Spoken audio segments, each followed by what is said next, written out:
Lord God, we thank you for the gift of our lives.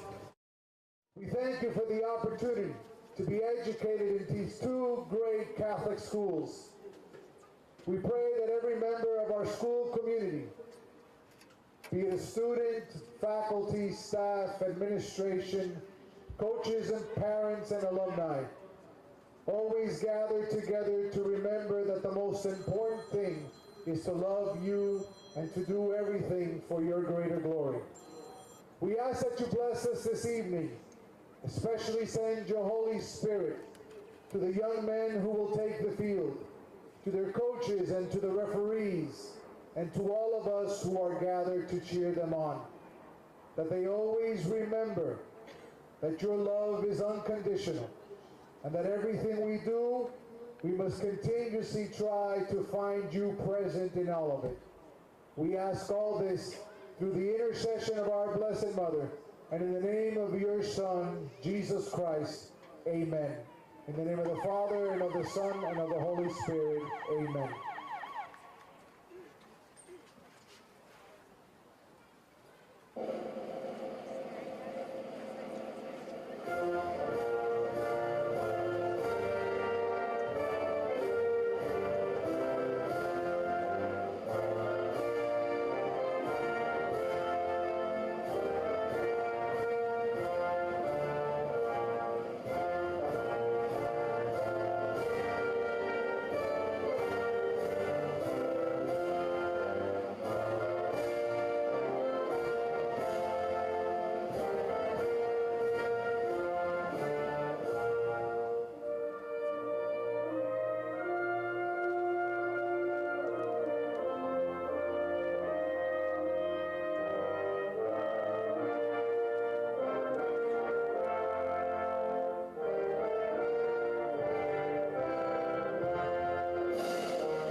The officials for this evening's contest.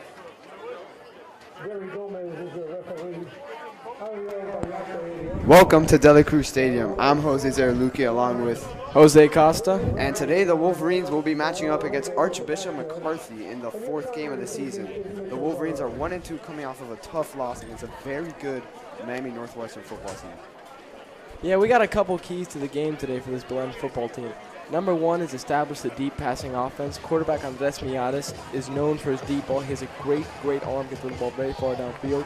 A couple hookups with his top target, Robbie Lizama, could be big for the game today. And another thing is make sure you don't make the little mistakes. No false starts, no delay of games, no mishaps on special teams, no penalties. Great special teams normally leads to a good, well-coached football game. And let's not ignore the defensive side of the ball. You got Gavin Schmarsley, the star recruit who already has received an offer from USC all the way out in California. And then you also have Jarvis Johnson, the outside linebacker. Those are just a few guys to look out for. Yeah, that's a pass rushing duo to be feared. I expect McCarthy to struggle with that all night. Yeah, they'll probably be frustrating out this offensive line. On offense, a couple skill players to look at. We have running back Anthony Rubio and running back Kamani Alexander, a two-team force at running back that provides great yards for the Belen offense.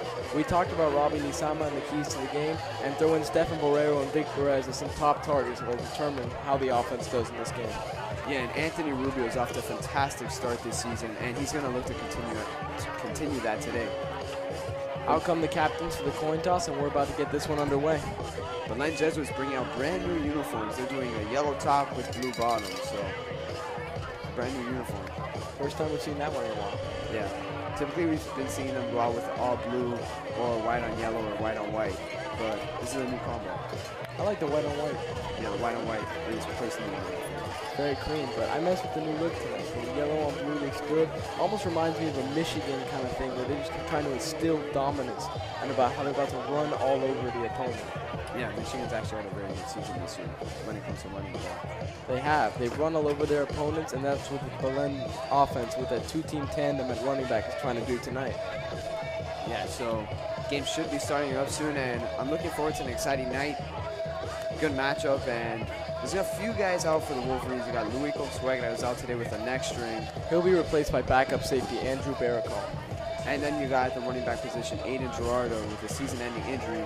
And he had a fantastic career here at Belen Jesuit. And we'll just see Anthony Rubio and Marky Reese start to get more reps. As happy as I am for those guys, it's so sad to see Gerardo go down with a season-ending injury. That's a guy who put his heart and soul into this Belen program for 4 years, and to have his career end like that is unfortunate. It's good to see him still with the team, though, and I'm sure he'll be cheering on his teammates tonight loudly from the sideline.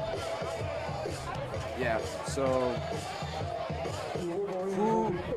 what do you think Belen needs to do to beat Archbishop McCarthy? Besides, throwing the ball deep, what else would you expect from Belen Jesuit? One thing that's been key for Belen Jesuit teams the last few years, especially in that run game, is just establish the line of scrimmage. It's not a coincidence that when that Belen offensive line is out and blocking great, the team will normally win the game. The defensive line is stacked with studs, and there's no reason that that unit shouldn't dominate against a smaller McCarthy team. So if Belen wins both sides of the line of scrimmage, that should lead to a good game, and one that they're able to pick up yards, produce with the offense, have some true clock running drives, and hit them with a deep pass strike over the top. That's what will win them the game. So the Wolverines will be kicking off the ball to start off the game, meaning they will receive it in the second half. And this will be Alejo Beteta, Belen's kicker, who's had a fantastic season. Jose, give me your score prediction for today. I don't want to seem too biased, but I think the Wolverines have a really good chance at winning this game big. I'll go with maybe something along the lines of 40-10, maybe in that area. Yeah, I've been talking to the players all week, and they're very, very confident about this one. They're saying that this might be a blowout game and a big game for them this season right now at 2-2, looking to push that record over 500. I think I got Belen in a big win as well. Yeah, and they're looking to avenge themselves coming off of a tough loss against Northwestern, which I mentioned. Northwestern is a very good football team. Yeah, I mean, you can't really blame Belen for that loss. That's one of the better teams in all of Miami-Dade. Miami-Dade powerhouse for sure. Here's a kick. And a solid kick there from Alejo Beteta, the senior, and it's a touchback. And we're going to get to see a chance to see the Belen Wolverines defensive unit now. The Belen defense is amped up to come out on the field. Belen likes to get the defense out there first and send a strong tone to the opponent that they're not going to back down and they're going to dominate them all game. So watch out for Gavin Marcelin, number 11, and number 21, Jarvis Johnson. Those are my guys to look out for. And then don't forget Jansen Wallace, who plays on both sides of the ball, the star corner for the Wolverines. Has touchdowns on both sides of the ball, which is, he's, I believe, the only player in Belen Jesuit history to do that. Kamani Alexander, the running back, also out there at corner. That's a dynamic 1-2 duo, lockdown corners. And they're going to run the ball. That's number 7, Amir Ellis, out there at quarterback for Archbishop McCarthy. And McCarthy doesn't get many yards on that carry. Good penetration by the Belen defensive line. They tried to run it straight up the middle, but they were able to force the offensive line into the backfield, only allowing for about a 2-yard gain. Belen defense stays ahead of the sticks and forces 2nd and 8.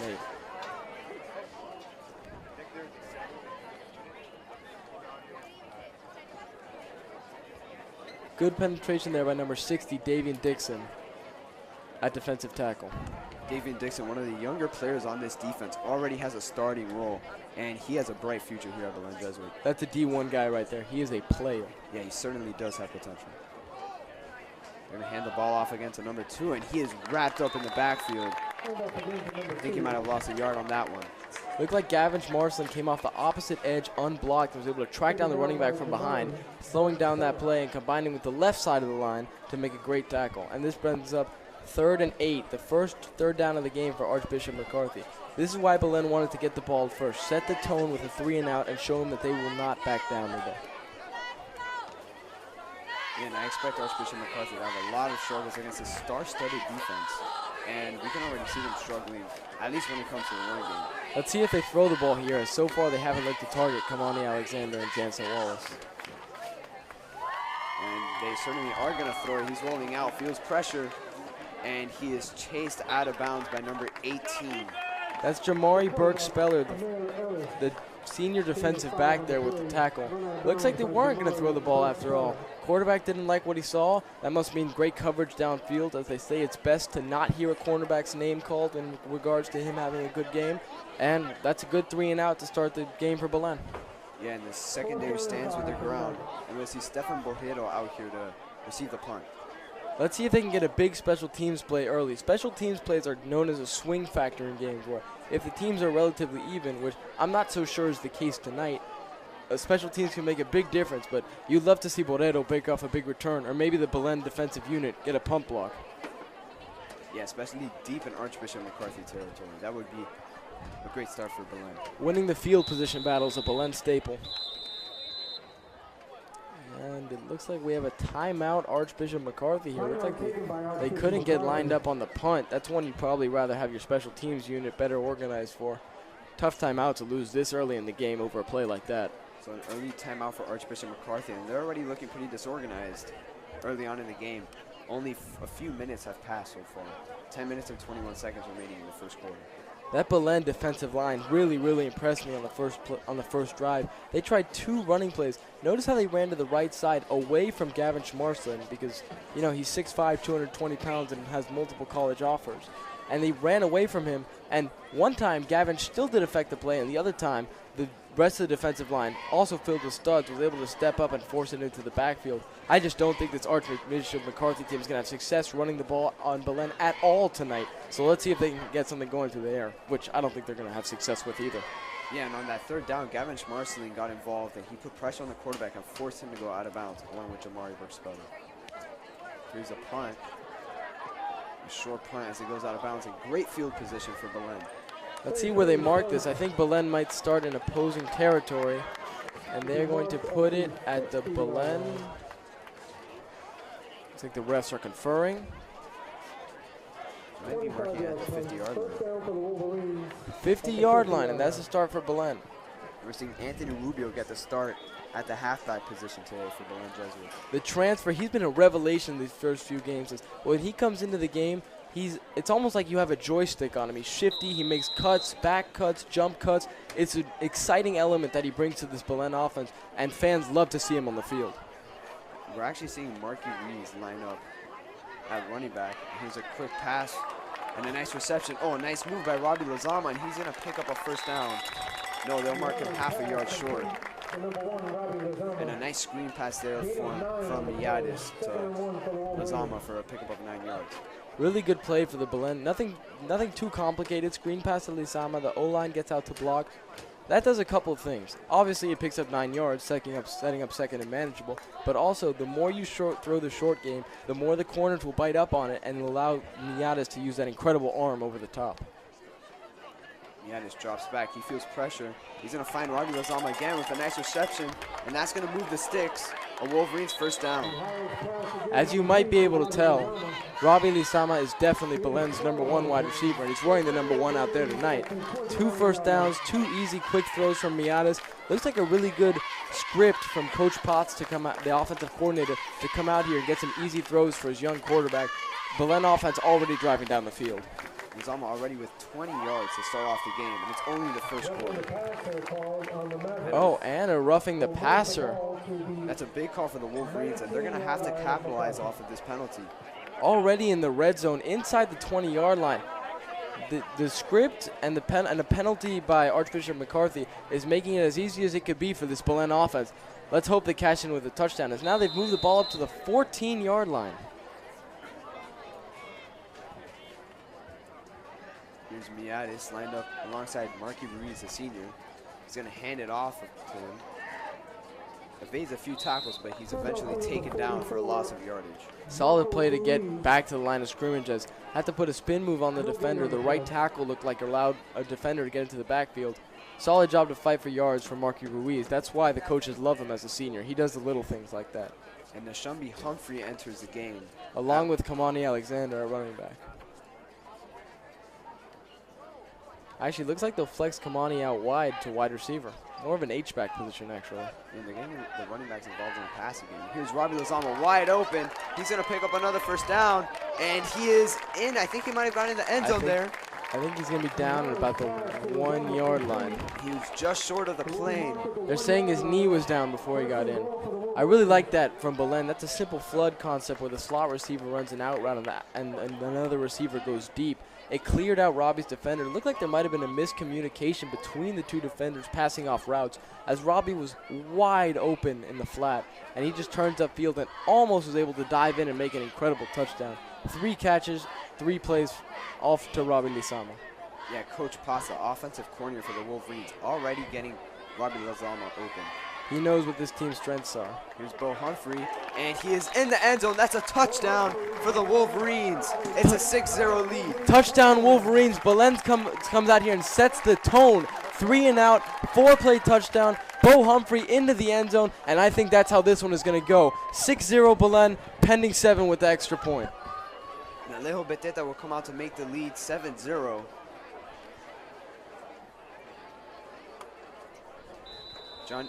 Matthew Barturin, the holder.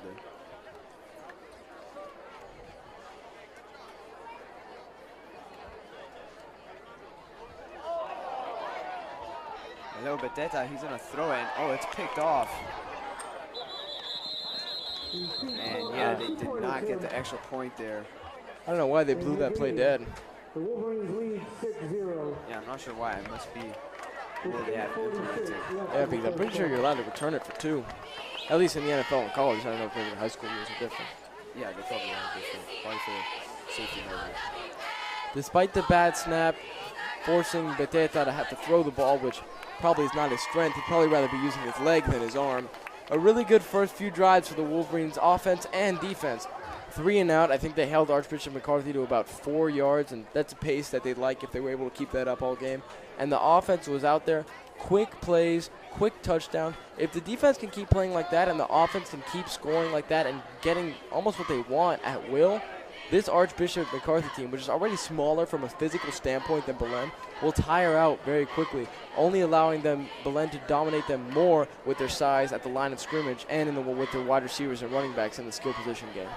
Yeah, you already see Belen exploiting their disadvantages. And I think Archbishop's biggest disadvantage is definitely their secondary, and the Wolverines already using Robbie Lozama against that. Alejo Beteta on to kickoff.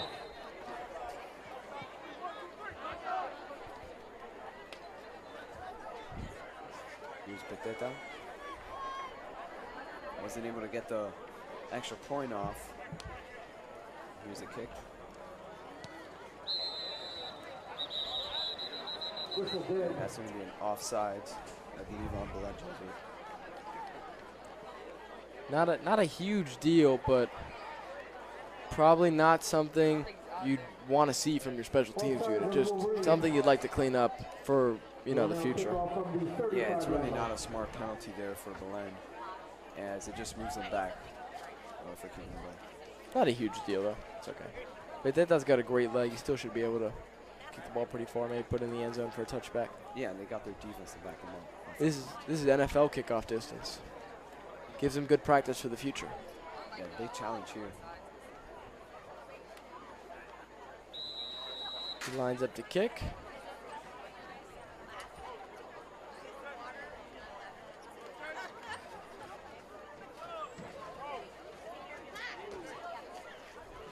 Here's a kick for Beteta. It's a lot of air under that one. A solid kick as it goes inside the 10-yard line. Here's a return. And he is met at about the 29-yard line by number 17. That's Zach Acosta.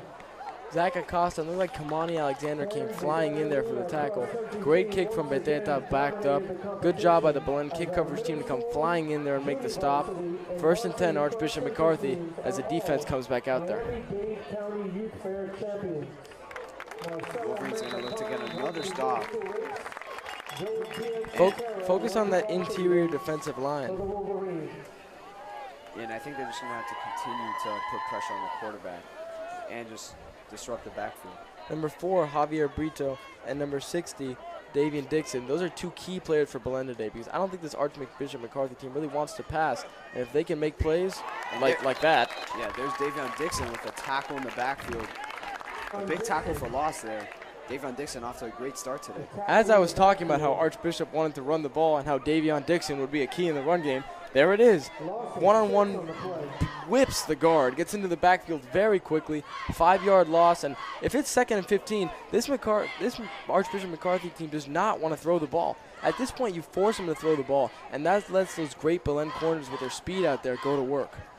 Yeah, and going off your point you said earlier, I think the Wolverines' size on their front line there is just too much for Archbishop's offensive line. And imagine now in a 2nd and 15 situation, if they have to throw long, they need time in the pocket, and that's how those Belen pass rushers can win and get even more lost yardage. Quarterback drops back, feels pressure from Gavin Marsland, the star defensive end. And he evades a tackle, and he's somehow able to gain yards on that play. That's a great individual play by the quarterback. As I was talking about, they looked to throw downfield, and pass rushers got in there with Gavin Marsland bull rushing past the right tackle, but the quarterback was able to evade a spy and a couple defensive linemen, get out of bounds. And a 3rd and 10 is a much different situation than a 3rd and 22 or so. So really good individual play by the quarterback, and good, solid, fundamental defense by Belen to first push the pocket, and second, not let him get too far downfield before the stop. Yeah, and if you're forcing a quarterback to run, whenever it's not designed to run, I mean, you're doing your job. You'll take that for sure. Quarterback in shotgun formation again. He's going to drop back. Gavin Marsland puts more pressure. It's a screen. Oh! The Wolverines read that play like a book. That is blown up. A screen pass. As soon as I saw Belen defensive players flying through the line, I figured it was probably a screen pass. And the Belen safety just ran up and came at the running back, met him at the catch point, threw him to the ground. That's a loss and a big 3rd down stop for Belen. That was number 20, Christian Soto, with a great defensive play. I think that was actually number 28, Lucas Hamaya, who came up and made the stop. A hard hitter, a really physical player in that secondary, and you can see him making that play.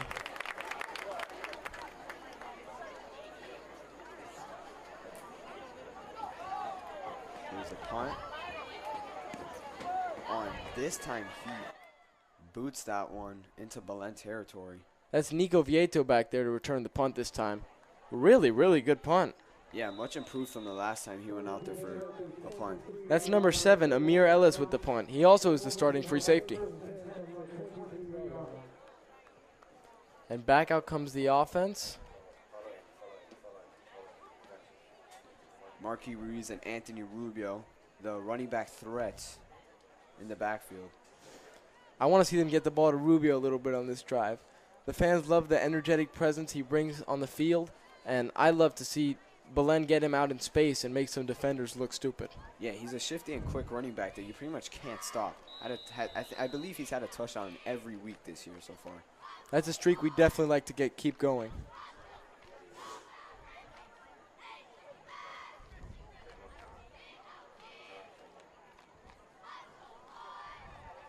Miatis under center. He's going to roll out, looking for Marquis Ruiz, and he just overthrows him. Just out of Marquis Ruiz's reach, and it's going to be 2nd and 10. Number 6, the outside linebacker there for Archbishop McCarthy, Jaheim Hines. Looks like he tried to undercut that throw, and Miatis had the right idea, putting enough touch and arc on the ball to get it over him, but just overthrew Marquis Ruiz. If that ball gets caught the way the linebacker undercut that route, that has potential for a big, big gain. Small miss by the Belen offense, but really good recognition by Miatis to throw that ball up in the air, and almost a big play. Miatis, oh, and Stefan Borrero's hit hard. Screen pass out to Borrero. That play got blown up. Looked like maybe a wide receiver missed a block or just a defender that was unaccounted for. He read the play well, diagnosed, and went straight to Borrero. Didn't even allow him to make the catch and made a big hit. Big 3rd down here for this Belen offense. Probably don't want to go 3 and out. Yeah, especially deep in your own territory. You do not want to punt the ball. I mean, the way the defense has been playing, they most likely can afford it. You just probably rather not see it. Yeah, and you want to build momentum early and, just distance yourselves from Archbishop McCarthy, who has, by the way, 0 total yards right now. Yeah, the Wolverines defense is doing their job. Marquis Ruiz cuts up, and he is met in the backfield with the entire McCarthy defense, and the Wolverines are forced to punt. I know that they give half tackles for loss in the NFL, but I think you'd have to give quarter tackle for losses there, as there was 4 guys from the Archbishop McCarthy defensive line that came running in to make the stop. Once again, Marky Ruiz does a very good job of evading the first defender, but after that, there really wasn't any daylight for him. And out comes punter Noah Zumbano for the kick. So far, McCarthy's doing a pretty good job against the Wolverines' run. They just can't find an answer for Miatis. Yeah, I'd probably like to see him throw a little bit more than they did on that drive. Here's the punt for Zumbano. And a bad snap. This is dangerous. He's able to get it off. And this might get a good roll. Yeah, it does get a good Wolverines bounce into McCarthy territory. Really impressive play by Zumbano there. That's the second bad snap we've seen thus far. First on the extra point, and now there on the punt. But good job by Zumbano. He made, first of all, a difficult high catch on a snap that came in a little bit as a floater. Then he ran with the ball almost to make a rugby-style punt and got about a 40-yard punt. But let's see what happens here. Looks like they're calling an illegal formation on Belen. I wonder if Archbishop McCarthy will take the 5 yards for the spot or just try to redo the punt overall. Yeah, I mean, if I was Archbishop McCarthy, I'd just take the 5 yards. I mean, that was a really good punt from Zumbano.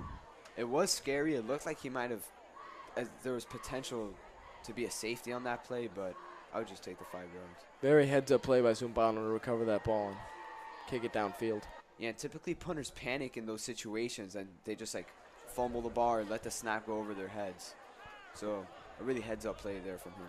Actually, it looks like this punt may have been a little too good. As his punt was so good, they're going to ask him to re-kick this one with the illegal formation penalty. Let's hope we get a better snap here. Yeah, you definitely don't want to risk that again. Especially since you don't have that big of a lead and you're deep in your own territory. You cannot give up a touchdown. Yeah, in a 7-point game, 7 points or even 2 can make a huge difference. And it may not hurt them against Archbishop McCarthy with the way this defense is playing, but in the future, it could be a big issue. Here's Zumbano. Gets that one off, but it is not as good as the last punt. It does get a big bounce. And, yeah, it was roughly the same amount of yards that he got on that punt compared to the last one. Actually, the Archbishop McCarthy would have been better off taking 5 yards from the spot. There we go. We got a really good snap there. Perfect, right in the punter's arms. And Zumbano looked like he might have shanked it at first, but he put front spin on it and got a really, really good roll, pushing Archbishop McCarthy into their own territory and out of Belen's. And looks like there's another penalty. Poor Zumbano. Yeah, he's coming out for 3 straight punts. I've actually never seen a special teams get 2 illegal formations in a row. That's probably something you do not want to happen. Yeah, Zumbano's probably like, oh, I got to do this again. That's just pure mental mistakes and wasted 2 very, very good punts. So he's going to look to repeat what he did both times. I was going to say last time, but he did it twice. Here's a punt. A low punt. Gets another Wolverines bounce. And here's number 2, and there's a flag on the play as he's brought down in Wolverines territory. And this, I think, is going to be a holding on McCarthy. I think this will put him back at about their own 40-yard line, which, believe it or not, is the worst out of the 3 spots they've gotten so far. It's pretty ironic that Belen's illegal formation twice might end up helping him out. Not something you want to see in the future because I don't think that's a formula that's going to consistently work. But another good punt from Zumbano, put that forward spin on it, and it rolled about 20 yards into Archbishop McCarthy territory. And now they'll have the ball. But really good escape by the Belen special teams. I mean, that was practically practice for Zumbano. He just went out there repeatedly and consistently punted it to about the same place on the field. I'm impressed. Yeah, it was very impressive. And the penalties are just flying onto the field. Obscure penalties, too. Oh, he called a fair catch and then ran with it. That's like the #1 thing not to do as a punt returner. That's a delay of game and cost Archbishop McCarthy 5 yards. So McCarthy just keeps getting pushed back. I don't know if I've ever seen that before. Yeah, they should have just accepted the penalty from before and taking the 5 yards originally on the first punt. Fake fair catch. And the running back is met in the backfield with literally the entire front 7. I think there were 7 defensive players that made that tackle. Looked like Jarvis Johnson was the main guy in on it. Along with Gavin Schmarsland, the 2 defensive ends just getting around the tackles with ease for that tackle for loss. That knocks McCarthy's stellar yard total back to -2 for the game. And just an amazing job by this front 7, taking away that McCarthy run game, which they like to lean on and is their strength. It hasn't been much of a strength tonight. And I think McCarthy's going to be forced to throw the ball more often. Even though it's a deadly secondary the Wolverines have, you're just eventually going to have to do it. I think they've had one positive designed run. They had that one by the QB, but that was more of an escape play, not really what they wanted. And here's a designed run with the quarterback. And oh my goodness, how is he still up? And he is finally taken down. Well, my jaw just dropped on that play. I don't know how he was still standing. He was dragging like 5 defenders with him there. And just made a heck of a move and was finally brought down. Looks like they put in the second quarterback, Amer Ellis, for that play. He's also the punter and the free safety. And that was an incredible play. It looked like they had him down, and he almost kind of matrix flexed his way back up to gain 7 yards with a juke. Sets up a 3rd and manageable for this McCarthy offense, something that they have not seen a lot of tonight, and actually gives them a chance to pick it up. Here's a big 3rd down.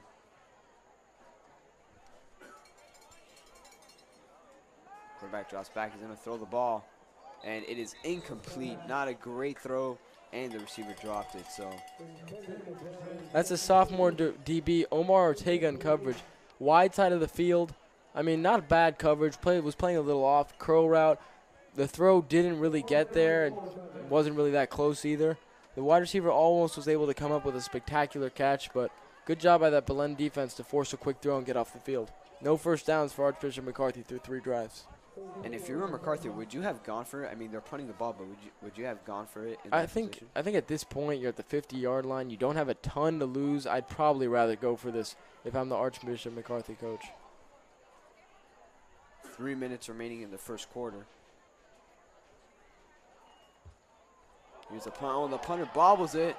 He's able to jump back on it, but the Wolverines are going to have great field position to start their drive off. Now I feel even more confident that they probably should have gone for that. It's just, that's a call that you see it all the time now. Coaches have been getting more aggressive on 4th down. And when you're that close to the Belen side of the field, like, it's not spectacular field position for Belen. 4th and short offense is kind of your game at this point.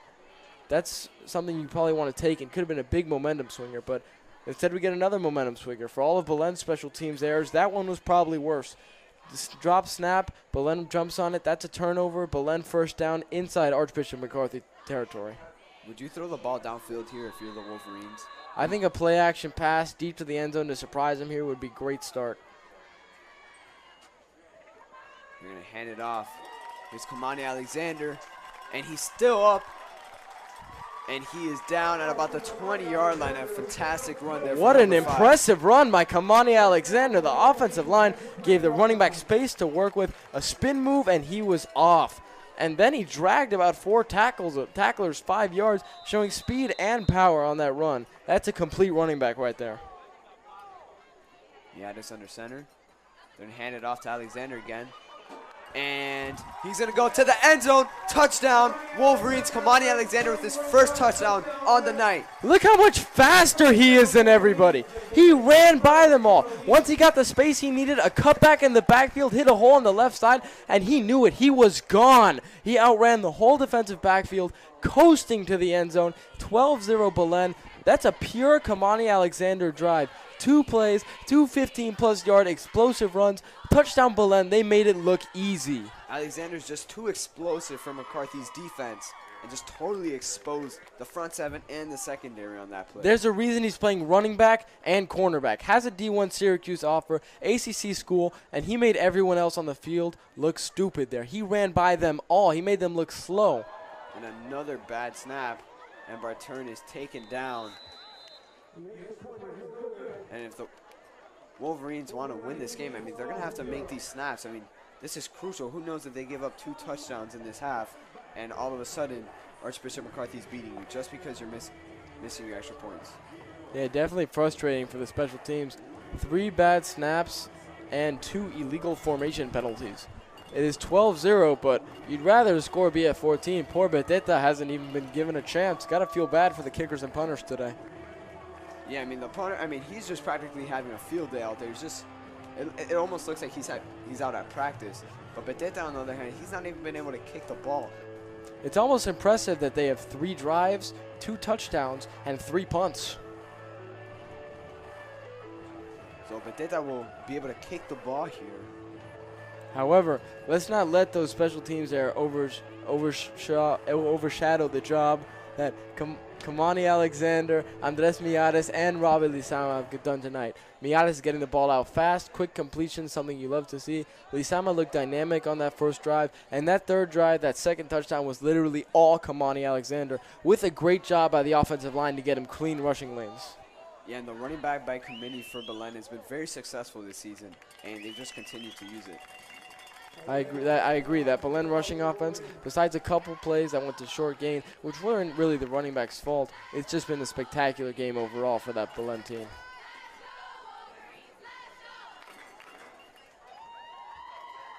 Beteta lining up his kick. There's 2 minutes and 30 seconds remaining in the first quarter.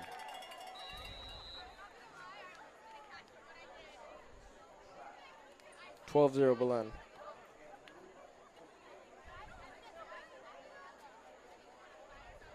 Here's the kick.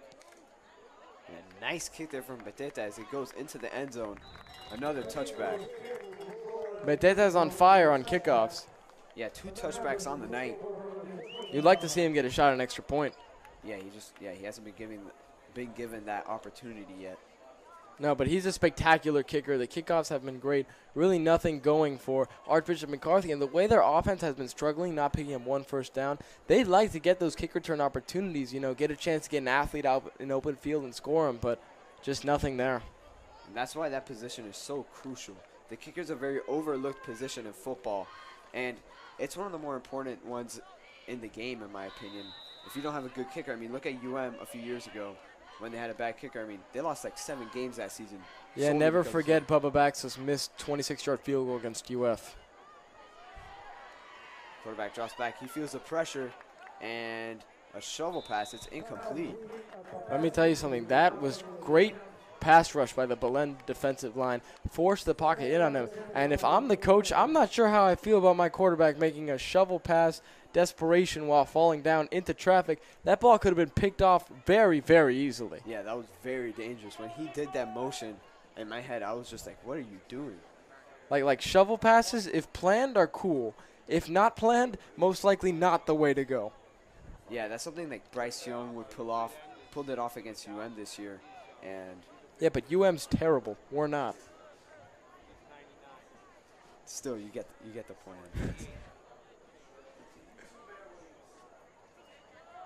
Quarterback drops back, feels more pressure, and he overthrew his receiver by like 10 feet. Looks like he hesitated on that pass there, had a little hitch in his throwing motion. He went for it, then pulled back a tad. Maybe, I think that the issue was that he didn't want to get the ball deflected by Gavin Schmarson at the line with that big frame. Reconsidered the throw, and by that point, it was too late as Lucas Fernandez, the defensive back, was already bearing down on the receiver with his coverage. Lucas Fernandez is a very talented defensive back the Wolverines had. He's not a starter because he has a lot of competition ahead of him, but he's very talented. I believe if he was at another school, he would be a legit starter on their defense. That's how good this Belen defensive backfield is. Speaking of, I don't think we've seen the ball thrown to the left field side of the field once all game. That's a statement. They don't want to throw at Jansen Wallace. Yeah, Jansen Wallace, one of the better defenders on this team. He's a fantastic corner. I could totally see him playing at the next level. Has a Syracuse offer already. And that's Gavin Schmarson, who also has a Syracuse offer on the tackle.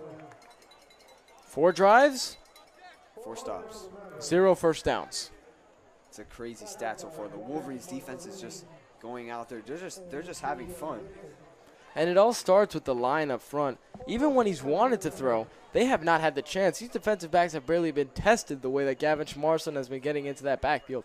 Every single play, whether it's Davion Dixon, Jarvis Johnson, Javier Brito, Gavin Schmarsland, there's someone or multiple guys in that backfield, and this poor Archbishop McCarthy quarterback has no chance. Belen is using that size on the line of scrimmage and dominating this game. Here's a punt, nearly blocked, a spiral punt. And it's returnable. Here's Nico Vieto. Oh, he's going to get a nice return here. Oh, my goodness. Nico Vieto with a great return, picks up about 20 yards. Huge hit by Archbishop McCarthy on the end of it. Looked like they threw him down by his neck, but that was a spectacular return. Great job to not fair catch the ball, looked for the open space, went through a weave of blockers, and was able to get Belen once again into Belen territory, starting off this drive where they're looking to take a 3-score lead. I mean, that had to be a horse collar. There is no way. It looked like he just grabbed him by his horse collar and practically just threw him across the field. Yeah, I agree with you on that one. That probably should have been some sort of penalty in some way. But the Belen offense will take over on Archbishop McCarthy's side of the field. Yeah, fantastic return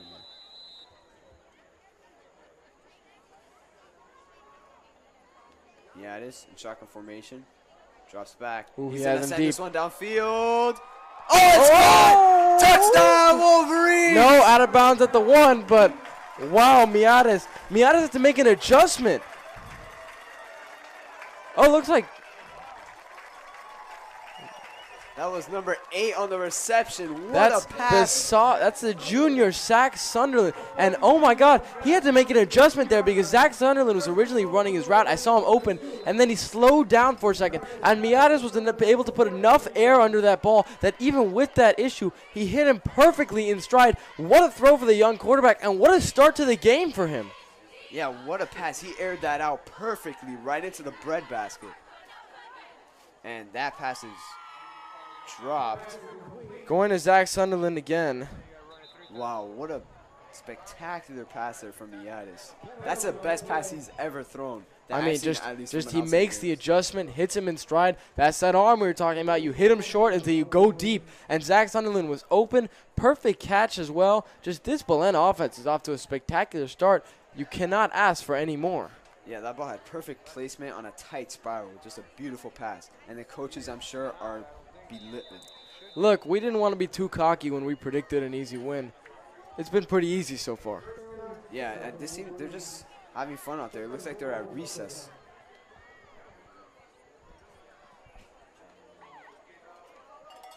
And here's Anthony Rubio with a spin move. Doesn't get much on that play. Looks like they try to extend that touchdown streak.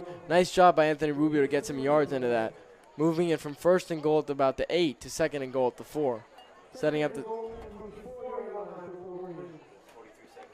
this Belen red zone offense. With the first quarter winding down at 38 seconds.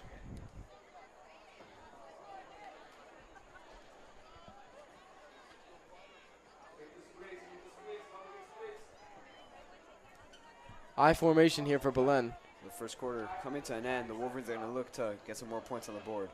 Anthony Rubio tries to find a gap in the offensive line, but wasn't able to find anything. I think that'll do it for the first quarter, as we'll come back with Belen with 3rd and 3 at the goal line on the opposite end of the field as the clock ticks down. Just amazing first quarter for Belen. Yeah, this team's just having fun out there. I mean, I said that so many times already, but it's just really enjoyable to watch them, and it looks like they're enjoying it too, the defense and offense. The defense is getting into the backfield. The corners aren't giving up anything. I mean, the safeties, have you even seen them tested over the top? The only times they've thrown it, they just throw like 3-yard passes to the sideline, and they're never completed. So how are they supposed to get any deeper when the defensive line will be there in like 3 seconds? Yeah, quarterback has no time, and he's tried to escape the pocket a few times. He did it pretty well once. It looks like he executed it, and the other times he's barely gotten past it. He had that shovel pass that was really risky that could have resulted in an interception. Just a great start for this Belen team, and we'll see you back at the beginning of the second quarter. Leading the Wolverines was freshman Lorenzo Rodriguez with a score of 68 with 5 birdies. Finishing a very impressive tied for second in the field of 80 players. Senior Sebastian Garcia was 2 over at 73. Adrian Rodriguez 3 over at 74. Both finished in the top 20. Great performance by our Belen Jesuit golf team this afternoon.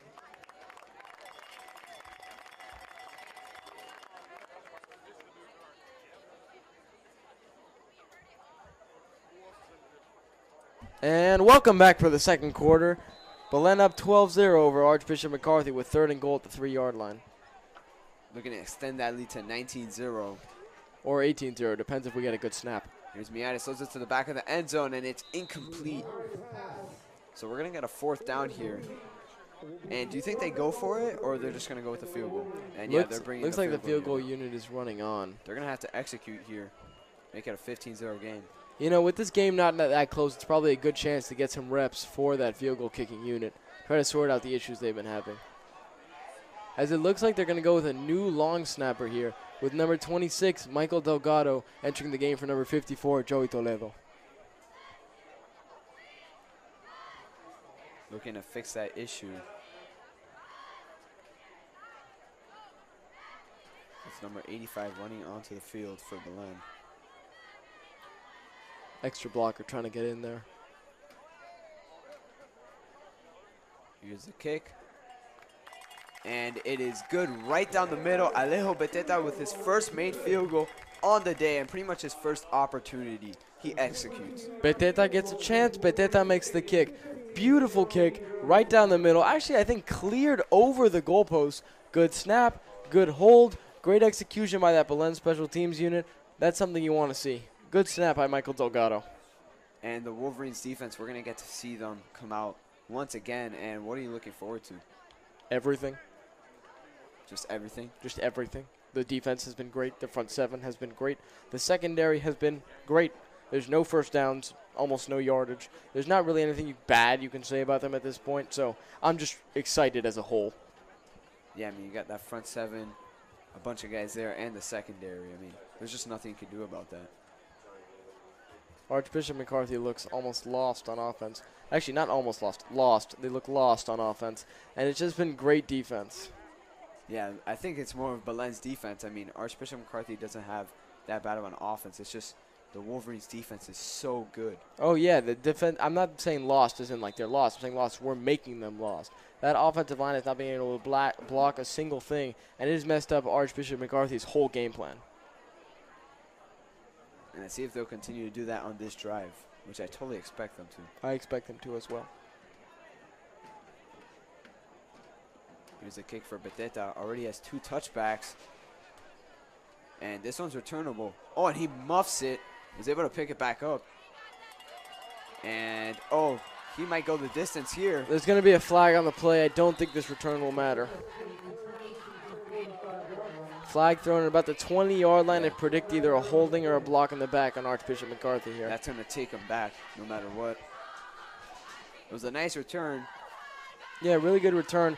Able to recover from dropping the ball to take it pretty far down the field, but this one will come back for penalty most likely. If I was the Wolverines, I mean, you've already accomplished the task of just getting stops over and over again. I would be going for a turnover here. You know, bring another spark and just like, you know, pound it on Archbishop McCarthy. Yeah, it wouldn't surprise me to see him get a little more aggressive just to make a statement. You got the players to force turnovers, so. Hey, look, they're close to their own goal line. Maybe, you know, a safety, defensive touchdown. The way the Belen defense has been playing so far, you definitely can't rule it out. Yeah. See what the result of this drive will be. There's that front seven out there, especially the front four on the defensive line that's just been dominating all game. And let's see if they're going to throw it into the secondary. I really doubt it from this deep in their own territory. Yeah, and they're going to hand it off, and the running back just gets nothing. There's nothing going. Another tackle for loss. Looks like a loss of about 2 on the play. I can't even attribute that to a single guy. That's just the whole defensive line contributing. Looks like Gavin Marston specifically was the one on the tackle with the most pressure there, but just a good job of the defensive tackles to eat space, take up blockers, great penetration, close those rushing lanes to allow the defensive ends to make their own incredible individual plays as well and get in there. All that together, 2-yard loss. Great play for the Belen defense. We're going to force another stop. I believe this would be their 5th or 6th stop on the night. 5th 3 and out in a row would be. This is only the 5th drive. Yeah, they're totally handling their business. See if McCarthy has an answer for them. And the quarterback, possible safety. Oh, he's able to break the tackle, turns upfield, and is hit out of bounds. I think the quarterback running has been quite literally their only offense. Good job by Andrew Baracall, the junior free safety, the backup who's starting today, make a good play to force the quarterback out of bounds and force a third down. But really, there were guys in the defensive backfield. Just really their only yards has been through the quarterback, and not passing, but making good individual plays, running the ball and picking up yards, setting up a third and manageable. Let's see if this Belen defense tries not to give up their first down tonight. Yeah, McCarthy's coaches, I mean, you can't really be frustrated with your quarterback play. I would just say it's mainly based off of the O-line. And even then, I think this D-line and just front seven in general is just too good for them. Yeah, I don't think I attribute it more to the O-line being that bad as the defensive line being that good. I mean, they're just awesome.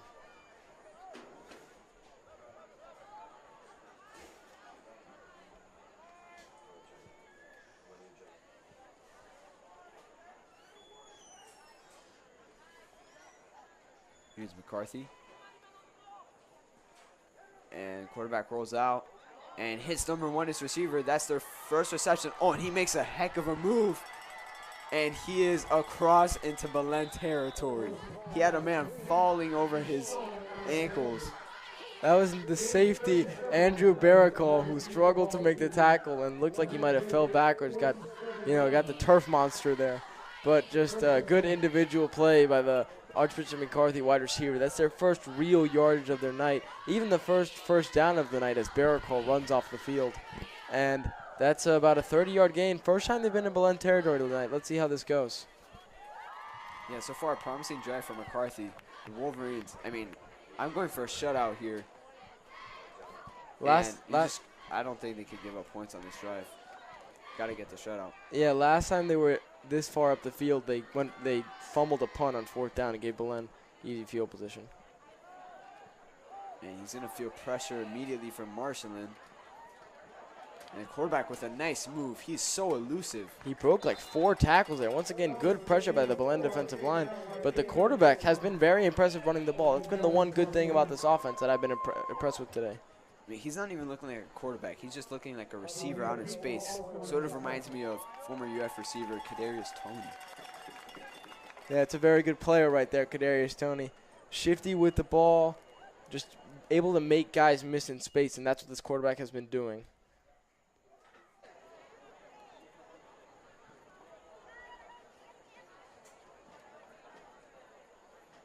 McCarthy discussing their plan to get through this dominant Wolverines defense.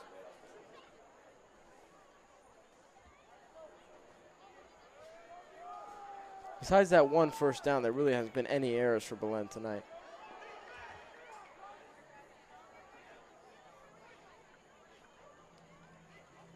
He's number 7, and he is met in the backfield. Doesn't get anything this time.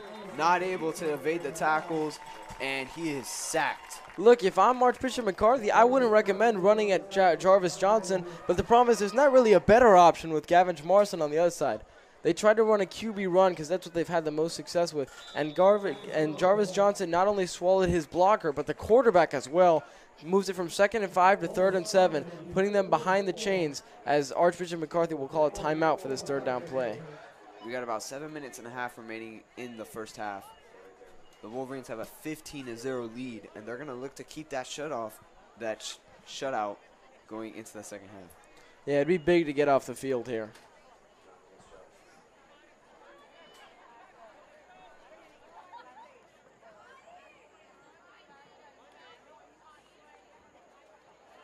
Timeout, charge to Archbishop McCarthy.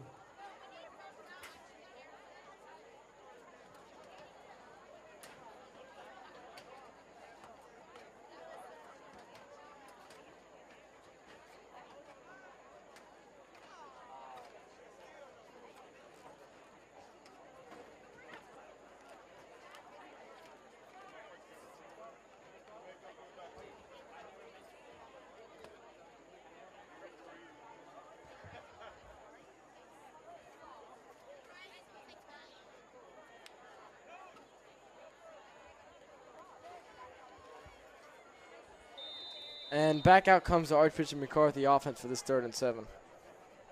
Huge third down here for both teams, especially for Belen, who's looking to keep that shutout.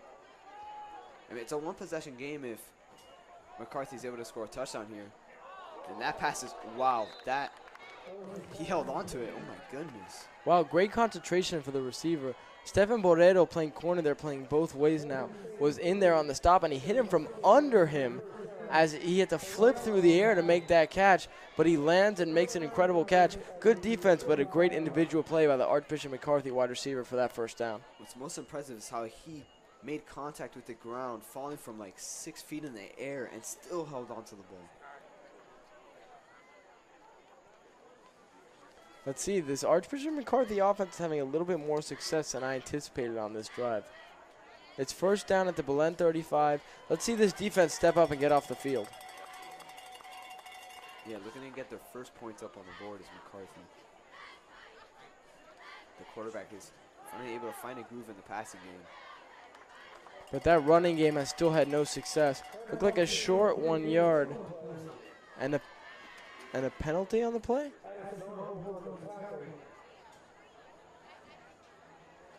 No penalty on the play. It'll be 2nd and 8, gain of 2. While the passing offense has had a little success for Archbishop McCarthy, that defensive line, it will not allow them to get anything going on the ground. So it's going to be 2nd and about 8 here. This offense is starting to find a groove, and it could be dangerous if they score a touchdown. As I mentioned, it's a one-possession ball game, maybe 15-7. That's if they make the field goal. Would be a 3-possession ball game if it wasn't for those missed extra points. Yeah, special teams is a crucial part of this game, and you just always need to have success in that department. Number 7 feels the pressure, evasive tackles, and he completes the pass. Oh, it's incomplete as his feet were out of bounds. Wow, bad job by the receiver there. Just once again, good play by the quarterback as he stared Gavinch in the face and was able to escape the tackle, and make a great throw to the sideline. You'd probably like to see that receiver get his feet in if you're Archbishop McCarthy. So a 3rd and long here for McCarthy.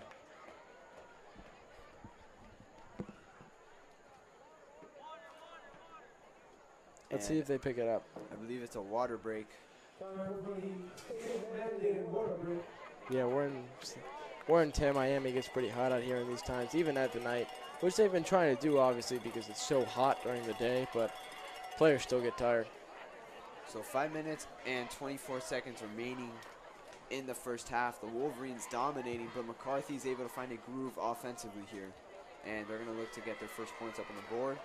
Wolverines are going to get a shutout. Yeah, you'd probably really just a very good first half overall by this Belen team. Good defense, good offense. The offense has really impressed me. Kamani's been great. Lisama's been great. Miatas had that beautiful throw to Zach Sunderland. And the defense, I mean, you can give them one drive, man. They've been incredible all game. No first downs before this. And even then, there's definitely no guarantee Archbishop McCarthy will score here. It's 3rd and 9, and I don't think their kicker has this kind of range. We saw him in warm-ups, and he definitely doesn't have this kind of range. Yes, he's not a bad kicker. It's just, I mean, this is a really far kick for a high school kicker. Yeah, not a lot of high school kickers will make a 52-yard field goal. Unless you're being recruited by some D1 and D2 schools, I mean, it's really rare to see a kicker make it from this distance. Ellis, the quarterback, in shotgun formation. And Marshland in the backfield misses a sack, and it's a fumble. The Wolverines jump on it. And there's a turnover we were talking about. That is Belen football. Addison Arnold with a huge fumble recovery. Wow, Gavinch Marsland was in there, and somehow he's able to break Gavinch Marsland's tackle. That's a tough guy to shake, but another guy got in there, forced a sack. It looks like a couple people tried to actually pick up the ball, and if they would have succeeded, I think that's going the other way for 6 like we predicted. But instead, just a normal fumble recovery, which is more than good. And that Archbishop McCarthy threat is over. Belen ball, 15-0. A score here by the offense could put this game really in a very good position, almost out of reach. Just that it cannot be overstated how big of a play that is. And just like that, the Wolverines have picked up that momentum that it seemed like they just lost grasp of it, but able to get their grasp back on it. And here comes Miatas out on the field. I wonder if they go with a big play deep to capitalize on that momentum. I predict a run, though. Yeah. Here's Kamani Alexander. Oh, he's going to break free here. Look at the speedster go. Deep into McCarthy territory. That's a huge first down. Looks like they don't need to go deep for the big play. That's a 40-yard, that's a 30-yard run for Kamani Alexander. 3 carries, 70 yards. That's impressive. Yeah, and he's been the running back today that's had most success on the ground, at least. And this play, I think, is getting called back. There might have been a hold. Even if there is a hold on this, Kamani impresses me. He just looks so much faster than anybody else on the field. Those Archbishop McCarthy defenders, he runs right by him, and he was able to break that big gain into the secondary. I'd like to see him get a couple more carries today, as he's definitely doing the most with them. And he's like twice the size of this whole defense. He's bigger than any of the defensive linemen Archbishop McCarthy has. So that's how he's just an unstoppable force. That's how you know that you have a specimen on your offense. That is an athletic guy. That is a pure athlete making athletic plays. So first and very long. I would expect a run again with Alexander. He's just seeming to be unstoppable.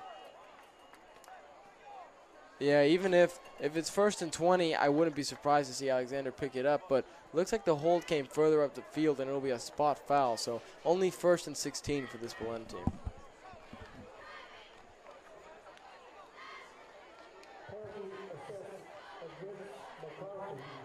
There's a penalty on McCarthy. I guess a holding and then some sort of offsides put him in the 1st and 15 spot. So not as bad as it could have been. Or maybe after the play, maybe like a taunting flag or something. I would think that, but I don't think it could be like 5 yards. Confusing play. Yeah, I'm not really sure what the flag was. They didn't really specify it either. Works out, right? Yeah, it works to Belen's benefit. 1st and 15 is definitely better than 1st and 20. I mean, even if it was 1st and 20, I would just hand the ball off to Kamani Alexander to the outside. He just looks so good. Just casually pick up 25 yards. Every time I see him run, I think he's going to get 20 to 25 yards. He just looks that good. It was a sideline infraction, so yeah, it wasn't really about a specific play. It was just... that coach has to be killing himself, man. You preach discipline to the players, and then you get a 5-yard penalty. Must be pretty upset. Yeah, those are just the flags that you don't want to have going against you, especially when you're trying to make a comeback down 15 in the first half. Especially against a more physically dominant team. And they're going to hand it off to Alexander on the outside. Oh, and he loses the ball. That was not expected. And man, Kamani had in Belen territory to start off their drive, and we totally jinxed that. Yeah, we did, man. All we talked about was how good Kamani had been, but they had been feeding Kamani. Kamani had been playing great. As soon as I saw that run, I expected it to break big. They gave it to him one more time. They tried to go back to the well, and it just he lost the ball. You know, it happens. Good job by Archbishop McCarthy to poke it out and then get on it, but really unfortunate play that after a 30-yard gain was called back by a holding penalty. Just not one you want to see. So we're going to be able to see the Wolverines defense out again. They have been quite entertaining tonight. Only one good drive, and even that one ended with a turnover.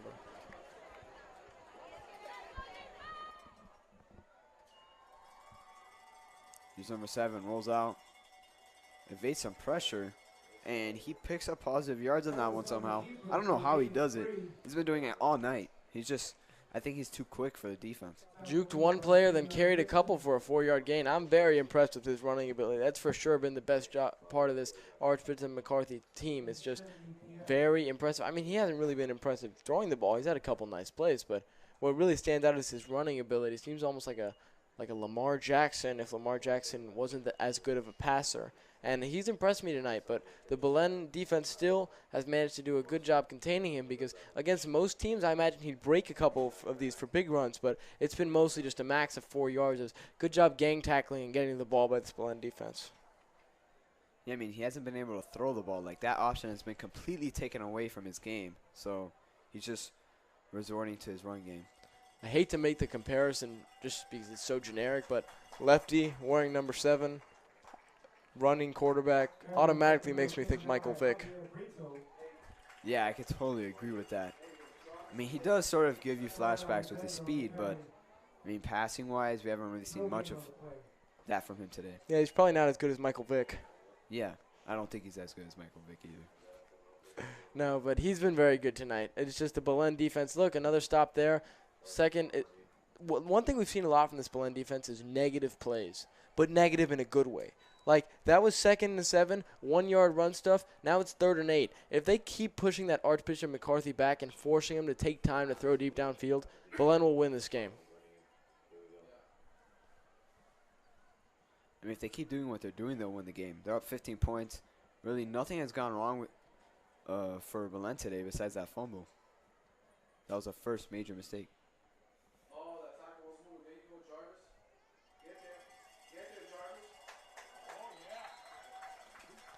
Looked like a crosser over the middle, little drag route on 3rd and 7, and that's a big, big tackle by number 3, Addison Arnholt, the linebacker. A wide receiver versus a linebacker, 1-on-1 in space. If that tackle's broken, that's an easy first down, but sticky coverage by the linebacker. Good job staying on the slot receiver. Tackles him right away, no first down, and a big 4th down for this Belen defense, looking to get the offensive ball back with momentum.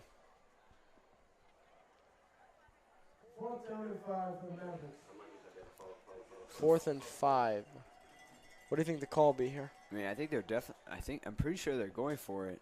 I would throw the ball, and if none of your receivers are open, I would just run it with your quarterback, who's practically a running back. That's been their best offense at this point for sure. Even if it's not a designed run play, I imagine the quarterback may end up running it, but you're definitely going to want to call a pass play here. Timeout McCarthy. That is their 3rd of the half, and they are now out of timeouts. You wonder if that comes back to bite them later. Yeah, only 1 minute and 48 seconds remaining. I mean, it's their last timeout, but I'm not sure if it'll really come back to bite them. You still have a lot of time on the clock. That's true. We'll see you at the end of the timeout.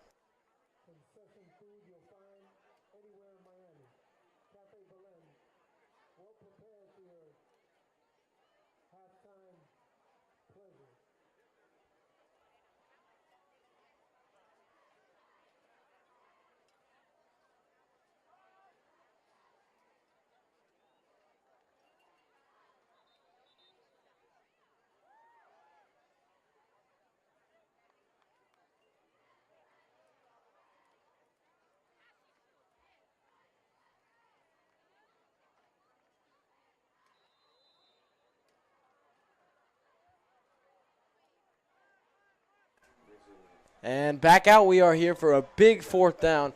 Let's see Belen get off the field here. That's my prediction, at least. I mean, let's see if they're able to contain this quarterback. So far, they've done a really good job, but he might break loose eventually for a run. And, yeah, they're going to run it with him. And he is met. He tried to push his way, but he is short a few yards of the first down, and that's a turnover on downs.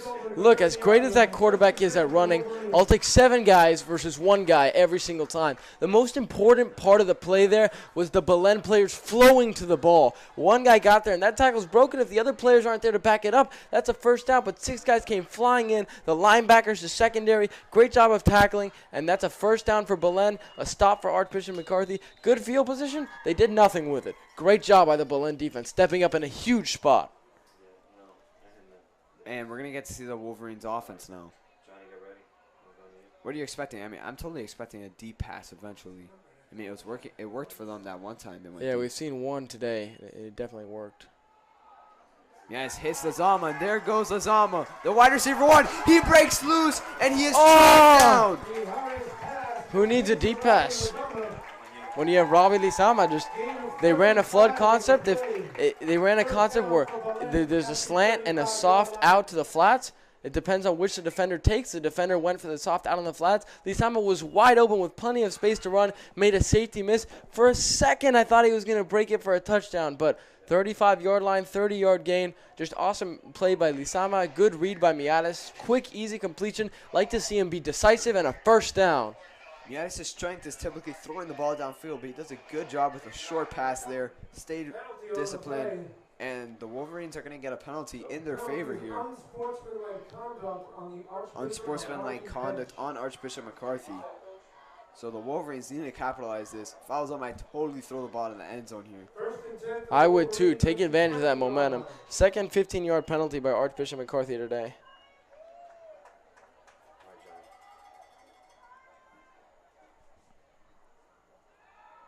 Giannis drops back. Hits number 14. And that's going to move the sticks. Nico Smith, he might have been down right at the first down marker. And no, that'll be a first down. Timeout called by Belen. So timeout for Belen Jesuit. What are your thoughts on this drive so far? I mean, not many plays, but they're doing a really good job. All of 2 plays, and they're inside the 10-yard line. Well, at the 10-yard line. Just this is what you like to see by the offense. Decisiveness, moving the ball down the field. Really 2 good calls by Coach Potts upstairs. And it's just we've seen a lot of success from the Belen offense, up 15-0, but there's also definitely been some missed opportunities, and it doesn't look like there's going to be that on this drive. And a timeout trying to preserve the clock with just 1 minute left in the first half.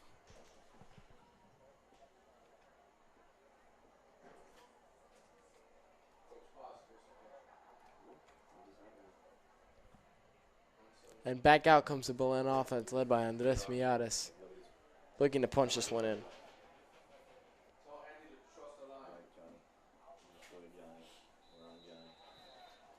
Are you expecting a handoff or a pass here? I wouldn't mind seeing another pass, 3 straight passes. I'd bet on a handoff. Oh, wow. They're going to pass it here. Giannis throws it to the end zone. He's got a man, and he just missed him. He had a touchdown there.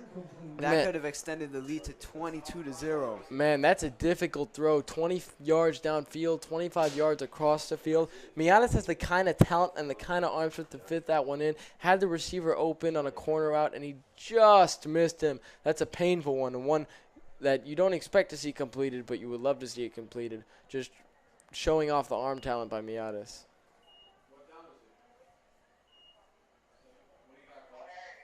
Second down and 10 here at the second and goal from the 10 for this Belen offense. See what they got in store for us here.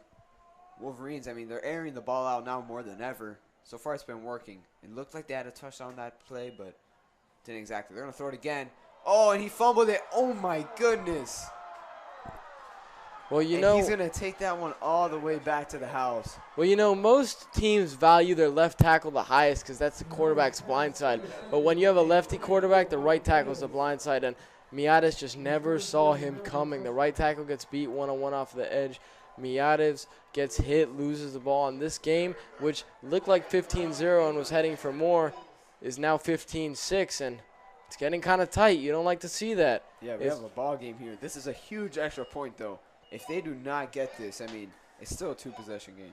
Man, I think Miatis had a touchdown there open in the end zone. Just he never saw the guy coming, got hit from behind. I was hoping that maybe he could get it off just before the guy got there and just take the hit and hopefully get the ball off, but just not in time.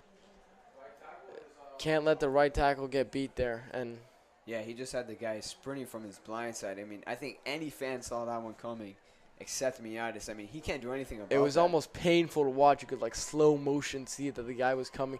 You wanted to almost scream out and tell Miatis, no, get rid of the ball. But they just couldn't. And, I mean, that's a horrible mistake with this Archbishop McCarthy team that cannot score the ball. On the defense, well, they gave him a chance to score, and that's just – it's frustrating. Very frustrating. No other way to put it. A huge extra point here.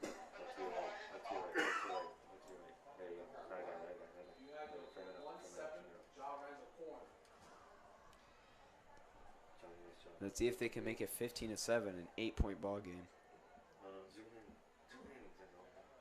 Oh, and they're going to bobble it. This is huge for Belen. It remains a 2-possession game. Man, extra points have been a struggle tonight. There's been 4 chances and 1 converted. No, actually, no, that was a field goal. There's been 3 chances and none converted. 3 touchdowns, no extra points. There might be something on that part of the field. I mean, that's the same spot and literally the same motion of just fumbling the ball when the ball was snapped to you. I mean, there might be something on that turf there. What a special teams disaster this game has been. The punters and kickers haven't been the issue. It's just kind of been everybody else. But That's big because, you know, it's not a one-score game anymore. It's still a two-score game, still 15-6. This Belen team still has a little bit of cushion to work with. It's not too close yet. There's no shutout anymore, but there's still, I mean, you could say it's still a defensive shutout because that was technically a defensive touchdown for Archbishop McCarthy. Yeah, really upset the offense gave that one up, especially in the red zone. And now another unsportsmanlike conduct on McCarthy. That's their second to go with a roughing the passer and a sideline warning. There's going to be a great chance to return this ball as they're going to have to kick off from their own 25-yard line. That's past NFL distance, 10 yards past. And the refs are just having fun out there just throwing these flags. I mean, they're throwing them out like if it's nothing. So works for us. Yeah, it does work for us. It has gone against us a few times, though, but yeah, that holding was the biggest one. Yeah. On the Kamani run. But with not a lot of time left, just 37 seconds left in this first half, this gives Belen a great opportunity to get some good field position. You know, maybe make something before the half. You know what I'm doing right here? If I'm the offensive coach? Throwing the ball? Sending it downfield. Yeah, I figured. I agree with you very much because the pass game has been very, very successful so far. Secondary has no answer for Miatis, so might as well. The Miatis-Lisama combination has been unstoppable so far. 4 targets, 4 catches, all pretty big gains. Looked like he had a touchdown there with Lizama, but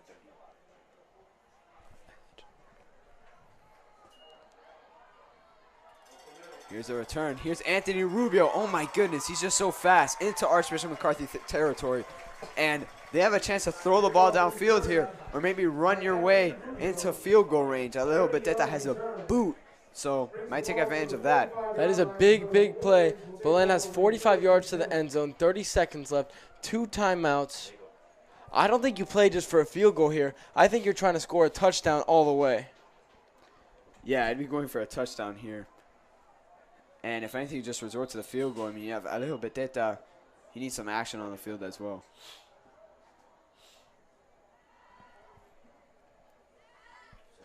The thing that scares me more than Alejo Beteta about the special teams is the snapping. That's been a big issue so far. It's been a big issue for both teams.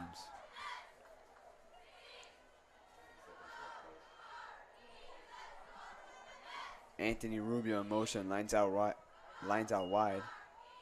Yeah, just drops back. He's sending it downfield to Sunderland. Oh, there's a flag on that one. Miatis did a good job there getting the ball out before he got popped by 2 defenders. That's a perfect throw, and that's what's called a give-up pass interference by the defender. It's, do I want the 15 yards or do I want the 41 yards? And the answer every single time, unless you're like really bad at math, should probably be 15.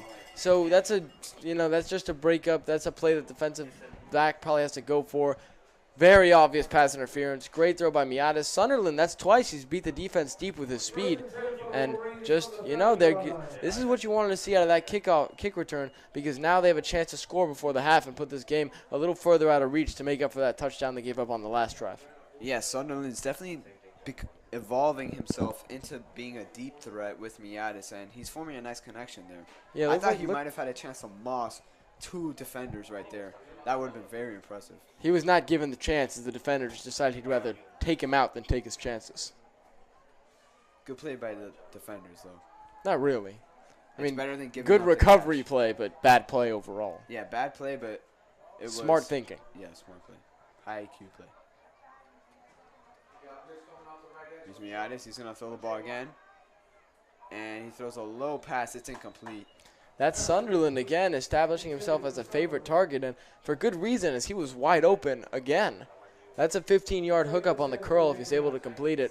Missed throw from Miatis that he'd definitely rather have back. Yeah, he threw it a little too low, out of the reach for Sunderland. We have 19 seconds remaining in the first half. 2 timeouts still for Belen, I believe.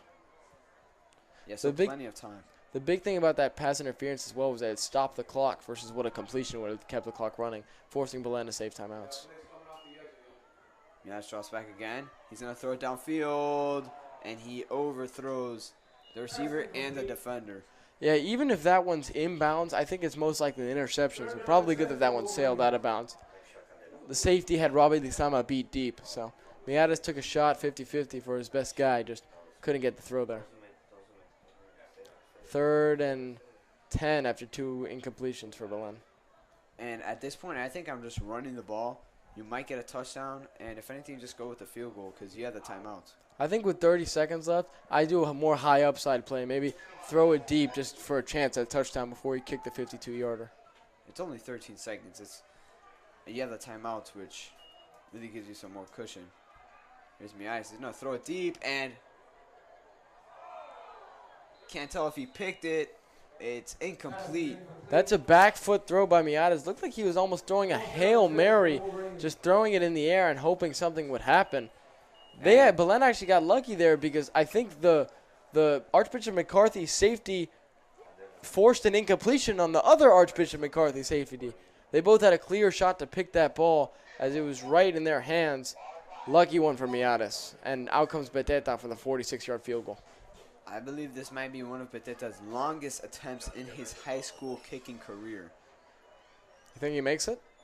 He has a leg to make it. I would not be surprised if he does. 5 seconds left. This may end the half. Gets the kickoff. He's got the length. It's and he good. Nailed it. What a kick from Alejo Beteta. And he's feeling it on the field. He runs off the field celebrating 47 yards for a high school kicker, and he nailed it. That had room to spare. Alejo Beteta, he's pumped up on the sideline. What a kick. I mean, he could have kicked that from even farther. He had the strength and the accuracy right down the middle. Look, a touchdown would have been a good way to end the first half, but that was pretty cool, too. Yeah, and he got a great response from the fans also. 2 for 2 on field goals.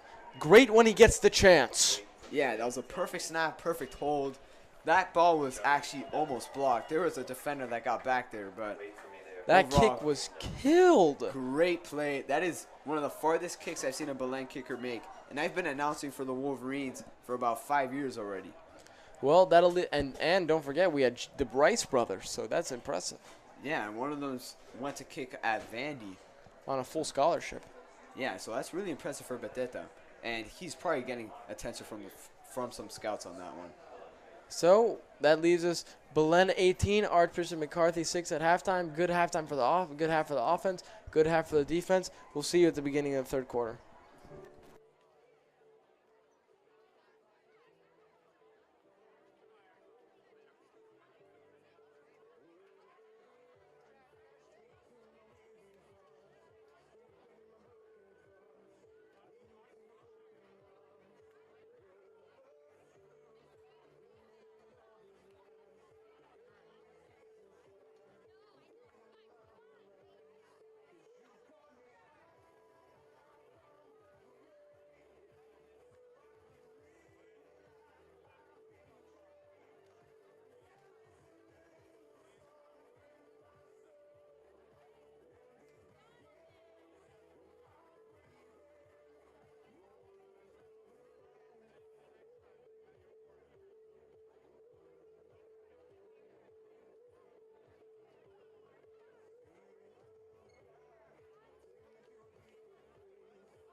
Welcome back to Belen Jesuit versus Archbishop McCarthy. The Wolverines have a 18-6 lead, coming off of a spectacular field goal from Alejo Beteta, the senior kicker, a 46-yarder.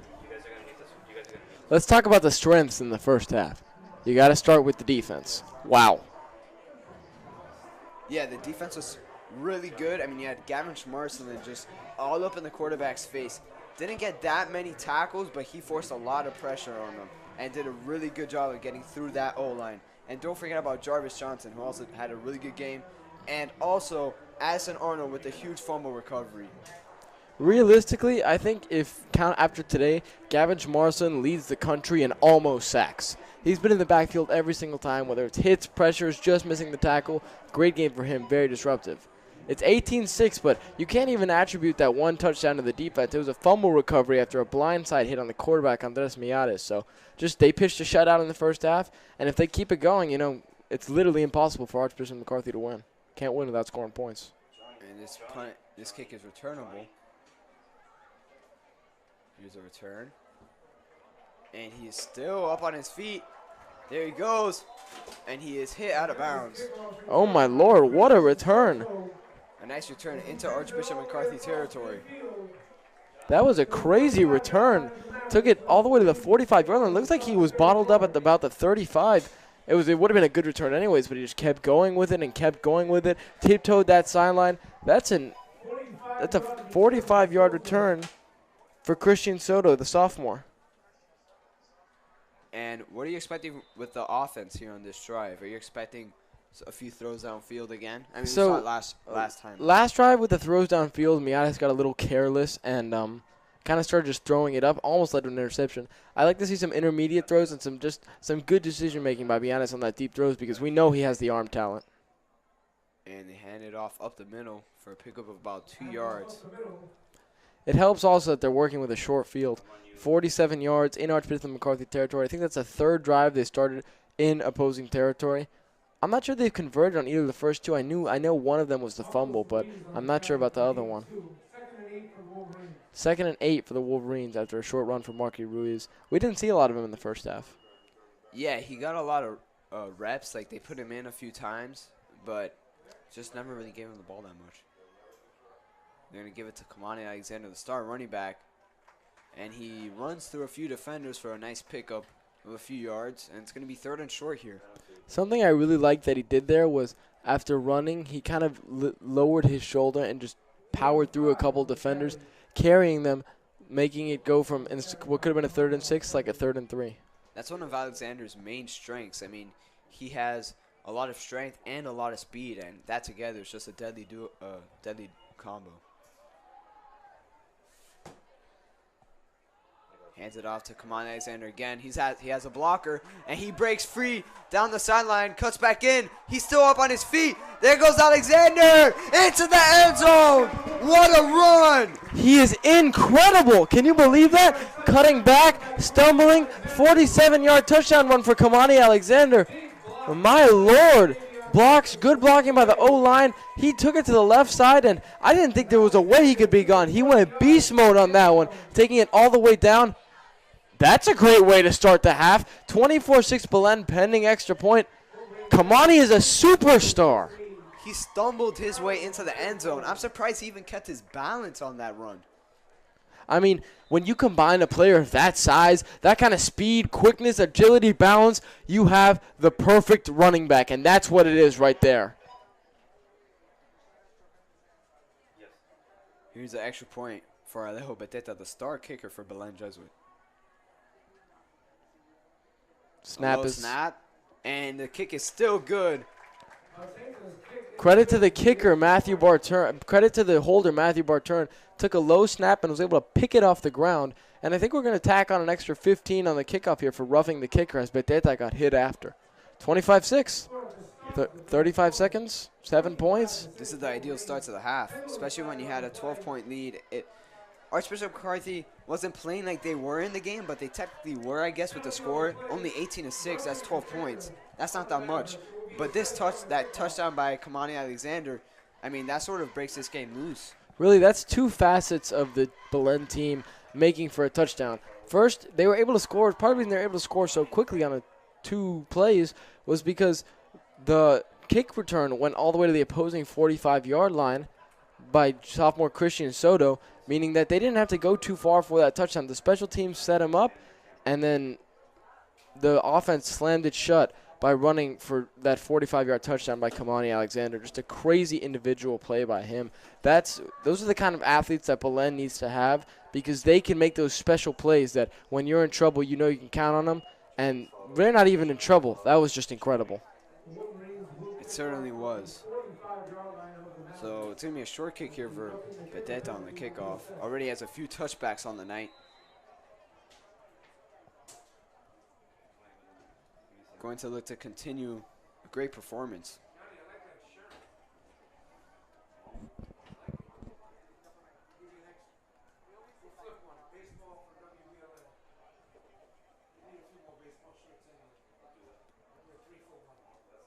Beteta was sort of a chip kick.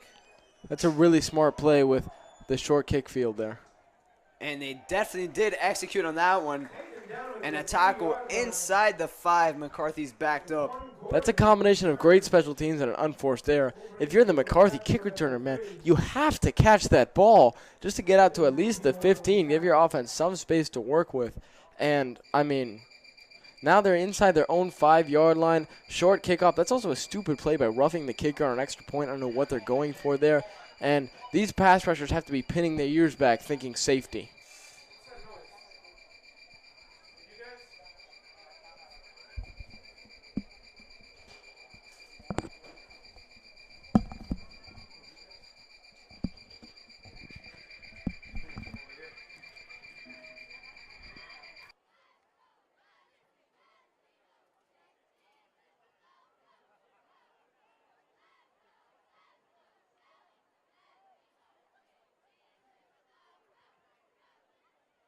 Excuse me, we will be right back. There's been a technical error.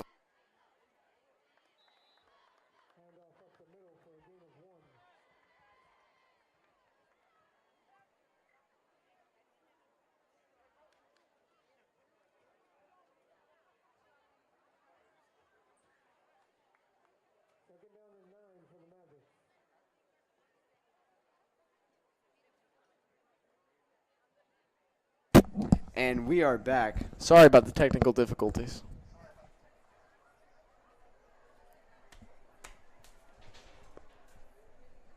Second down and 9 from the own 4-yard line for Archbishop McCarthy.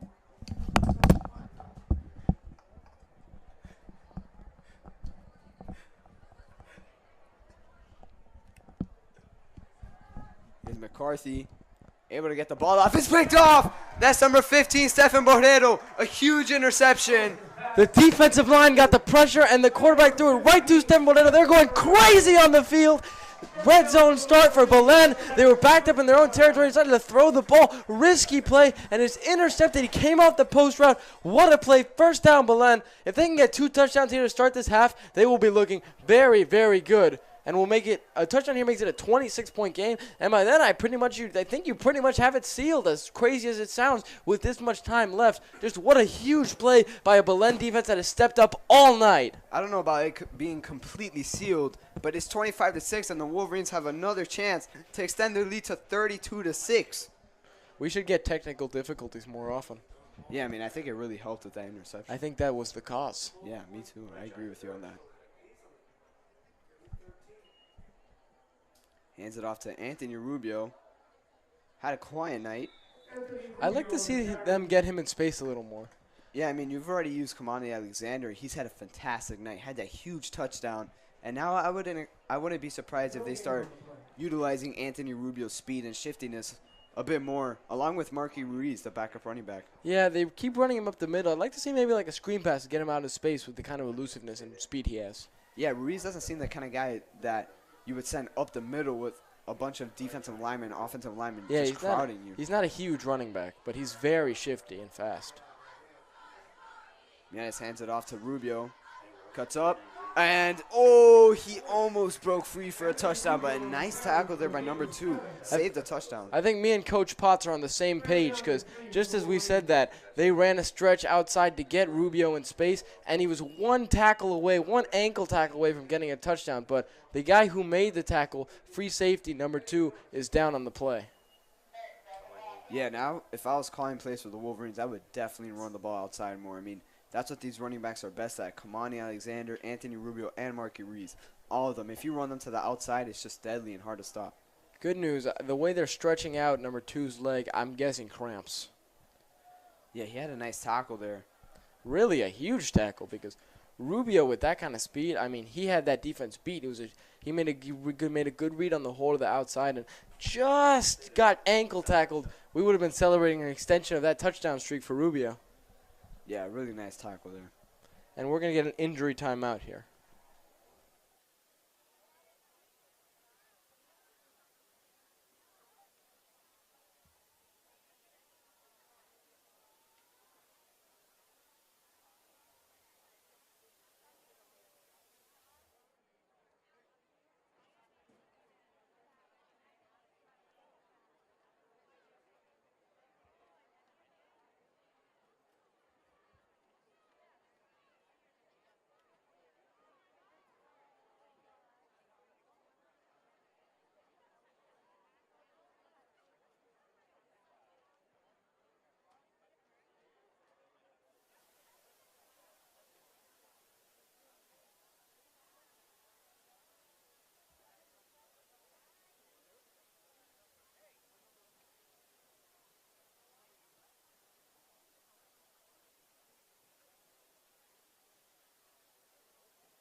And we're back from the injury timeout.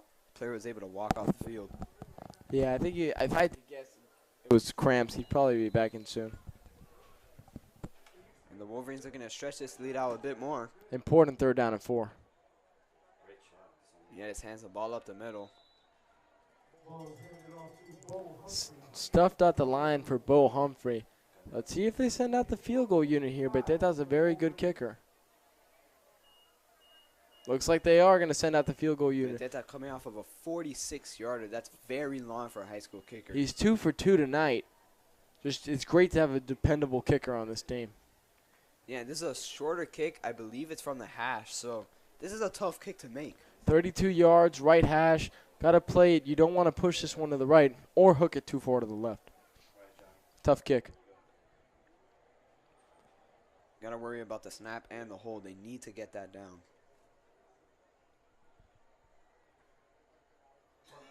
Nice snap, nice hold. The kick is up, and it is good. He kicked that ball way above the uprights. I mean, that was over the goalpost.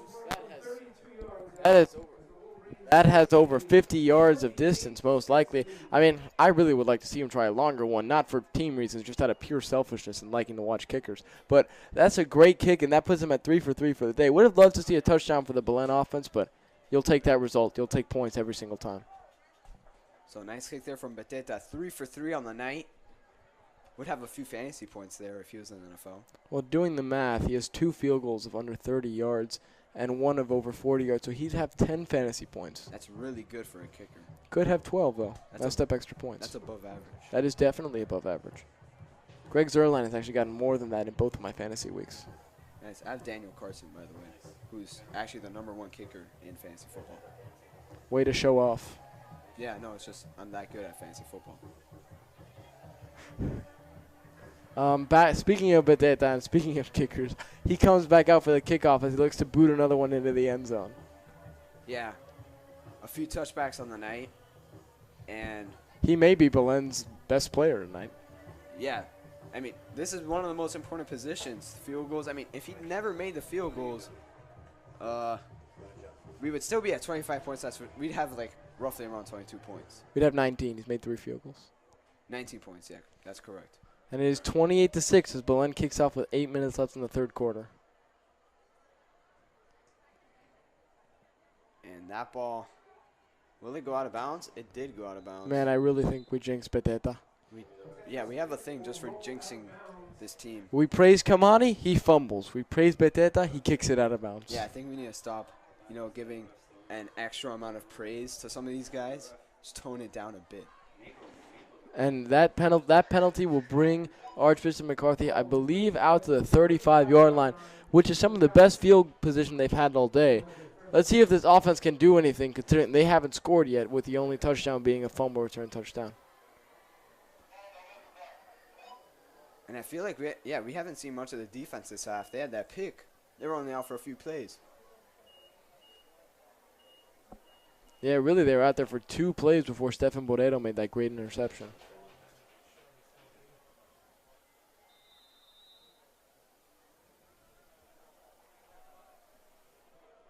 Let's see if McCarthy's able to pick up some momentum offensively. And there's a flag on the play. This looks like it's going to be offsides on the Wolverines. I'm surprised they didn't let the play continue. That should be a free play for McCarthy. Yeah, normally you'd like to see the offense be able to get a free play, just chuck one downfield. But good for Belen that the rest blew it dead.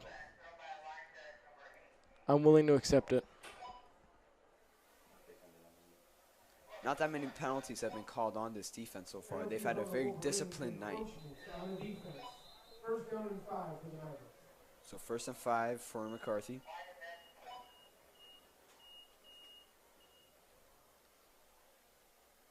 If Belen can get off the field here, I'd be really impressed.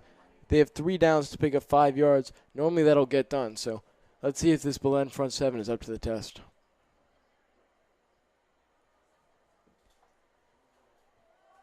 Oh, my God. And he was barely able to get the handoff off. Wow.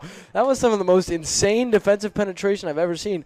The cornerback turned around for a handoff, but he barely was able to get it off as he had one hand on him getting dragged down by a defensive tackle. He barely got that handed off. Actually, impressive job by him to get it off. Just that Belen front 7 blew up that play from the start. That looked like something out of a video game. I mean, they just immediately got past that O-line. That was incredible. I don't think the offensive line was ready for that.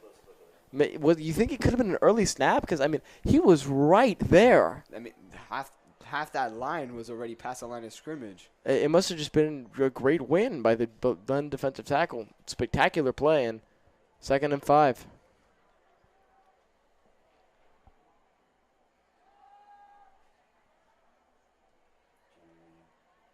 And a high snap. Quarterback was able to get it Looks back. like they have a new quarterback in the game. And a flag is on the play. We might get a hold here. I mean, I think if there is a hold, I imagine that they decline it considering the fact that Jarvis Johnson just got a great sack that would set up 3rd and 10. Man, I'm really surprised that they took out that other quarterback. He was really running the ball with success. Yeah, I mean, maybe this guy throws the ball better. I mean, you're trying to come back from a large deficit, so you obviously got to air the ball out more than you did in the first half. So maybe his strength is throwing the ball. That's true.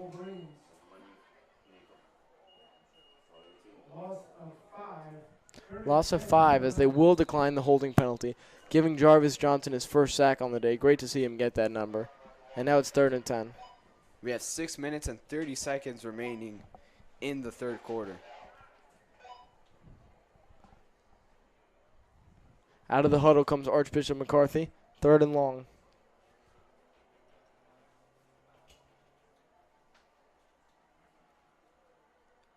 Wolverines looking to get another stop here.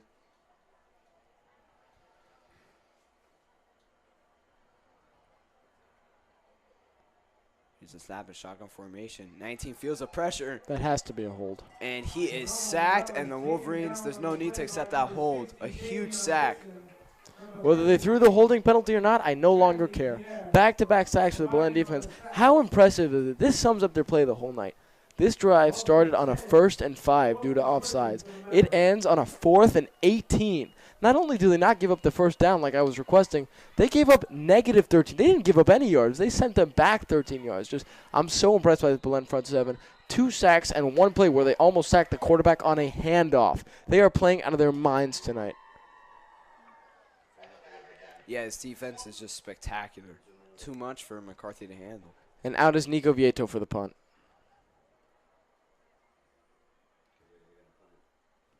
And, nearly blocked. And it takes a nice roll there, out of bounds. Wolverines will get solid field position at their own 40-yard line.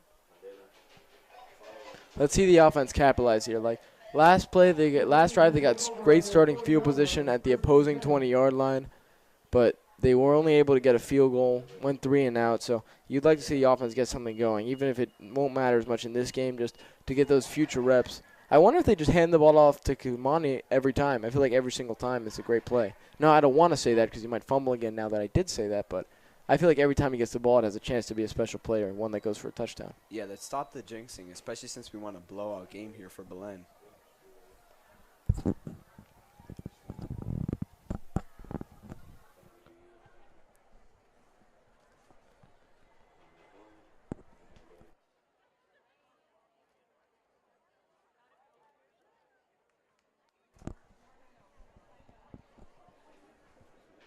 And huddled out is the Belen offense, led by starting quarterback Andres Millares. Yeah, this is one of his best games on the season. This, along with the St. Brendan performance, did really good in both of these games. What has really impressed me tonight has been the short throws he's made to Robert Isama. They're just spectacular reads. The ball's getting out quick, easy completions schemed up by Coach Paz. He's taking what the defense gives him, and it's moving the ball. And while he's been hit or miss on deep shots are typically hit or miss, and he's hit on more of them than the average quarterback would. That throw to Sunderland was a beautiful one. Yeah, it was a beautiful pass. Sort of remind me of like a Joe Burrow-esque pass, put a lot of air under it and just right in the bread basket. Joe Burrow to Jamar Chase is what it looked like. Certainly did. Jamar Chase is on my fantasy team, and he's had 2 touchdowns of over 40 yards in the first 2 weeks. It's been a good pick by me. Yeah, he's a solid rookie. Oh, Kamani Alexander, nice carry there. Powers his way through to about 6 yards. I think the average running back probably gets 2-3 yards there. Kamani hits the hole, jukes, carries a couple defenders. That's one of the best 7-yard runs you'll see.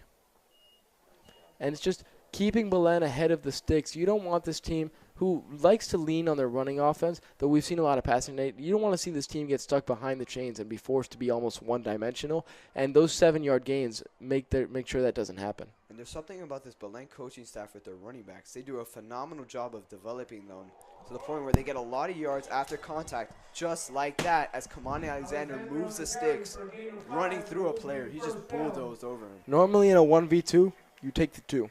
Kamani was in the backfield, -1 yards versus 2 guys looking for a first down on 2nd and 3. He stiff-armed one and through the shoulder, destroying the other guy. First down, Belen. That is a special player. Reminds me of the good old Don Chaney. Yeah, and that's what I was talking about before. This coaching staff does a really good job of developing their running backs, just like they did with Don Chaney, who's now a D1 starter.